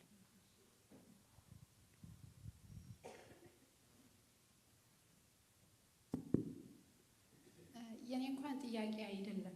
እግዚአብሔር ቢፈቅድ አንድ ግን ያለፍኩበት መንገድ ለሁላችሁ ህይወት ይሆናልና ትምህርት እንደሚሆን አምናለሁ። ግን ልነግራችሁ የምፈልገው ነገር ዘር ነው የምንዘራው ነገር። ትዳር ዘር ነው እና እድሜ ልካችሁ ጨርሳችሁ የማትበሉት መራራ ዘር ነው የሚሆነው። መራራ ፍሬ ከሆነ ዘር ከሆነ የዘራችሁት። ያለውበትን ህይወት ከመጀመሪያ በፊት አንዲት እጅግ በጣም የማከብራት የፓስተር ሚስት በጣም የምትጸልይ ሴት ነበረች እና ብዙ ሰዎች ብዙ ነገር ነግረውኛል ከመጀመሪያ በፊት። ከነዛ መካከል የማረሳው እሷ የነገረችኝን ነገር ነው። ያለችኝ ነገር ምን ነበር? የአቤሴሎም እና የዳዊትን ታሪክ አነሳችና አባትን እያስለቀሱ ክብር የለም አለች። አቤሴሎም ክብር ፈልጎ በአባቱ ላይ ሲነሳ ዳዊት ባዶ እግሩን ተሸፍኖ እያለቀሰ ተራራ ላይ ይወጣ ነበር። አልሰማዋትም። ያኔ እንዳለው ጋሽ ንጉሴ ስሜት ይሄ ስጋ ማንነት ያልሞተው ነገር አያሰማችሁም። ይሄን ሁሉ ነገር ገባው። እድሜ ልኬን ወደ ጌታ ከ4 ዓመት በኋላ እስክመለስ ድረስ በጆሮ የሚመጣው ድምፅ ያ ነበር። በጆሮ የሚመጣው የጌታን አባታችን ዳዊት አይደለም ነው። አባታችሁ የስጋ አባታችሁ ነው። ጌታን እሱን አዋርዳችሁ ክብር የለም ነው። እና አሁን እዚህ ጋር እንደ ወትሮ እሁድ እንደምናደርገው ትምህርት እንድትወስዱት አልፈልግም። እግዚአብሔር አልተናገርከኝም እንዳልለው ከብዙ ድምፅ አጉልቶ ይሄን ድምፅ ጆሮዬ ውስጥ ያመጣው ነበር። ዛሬ የሰማችሁት ቃል በተለይ ወደፊት የምትወስኑ ውሳኔ ያላችሁ እንደ ወጣት አስታውሱት። ድንገት የሆነ ነገር አይደለም። እንደ አንድ ቀን መጥቶ አንድ ፓስተር እንዳስተማረን አይደለም። ነገን ያየ እግዚአብሔር ከፊታችሁ የሚመጣውን ነገር ስለሚያውቅ ዛሬ ድምፅ ነው የሰጣችሁ። አልተናገርከኝም፣ አላስጠነቀከኝም እንዳትሉት ማለት ነው። ስለዚህ እንደ ወትሮ አርጋችሁ አትውሰዱት። የመጣው ድምፅ ከእግዚአብሔር ነው። አሜን። እግዚአብሔር ይርዳችሁ። አሜን አሜን። እሺ ቅድም እንዳልኩት እግዚአብሔር ነገርን ሁሉ ለበጎ አያይዞ ለበጎ ያድርግልን። እስቲ ቆመን ሲንሲርሊ ወደ ጌታ እንጸልይ። እስቲ ስለ ራሳችንም ስለ ሌሎችም ሰዎች በተለይ በዚህ ጉዳይ ላይ ያገባንም ያላገባንም ሰዎች እግዚአብሔር ቅዱስ ኃያል አምላክ አንተ የሰራኸው ነገር ነው ይሄ ጉዳይ አባት ሆይ። ስለዚህ መነጋገራችን ተገቢ እንደሆነ በፊትም ቅዱስ ቃልህም ማንበባችን ተገቢ እንደሆነ እናውቃለን አባት ሆይ። ብዙ ከባድ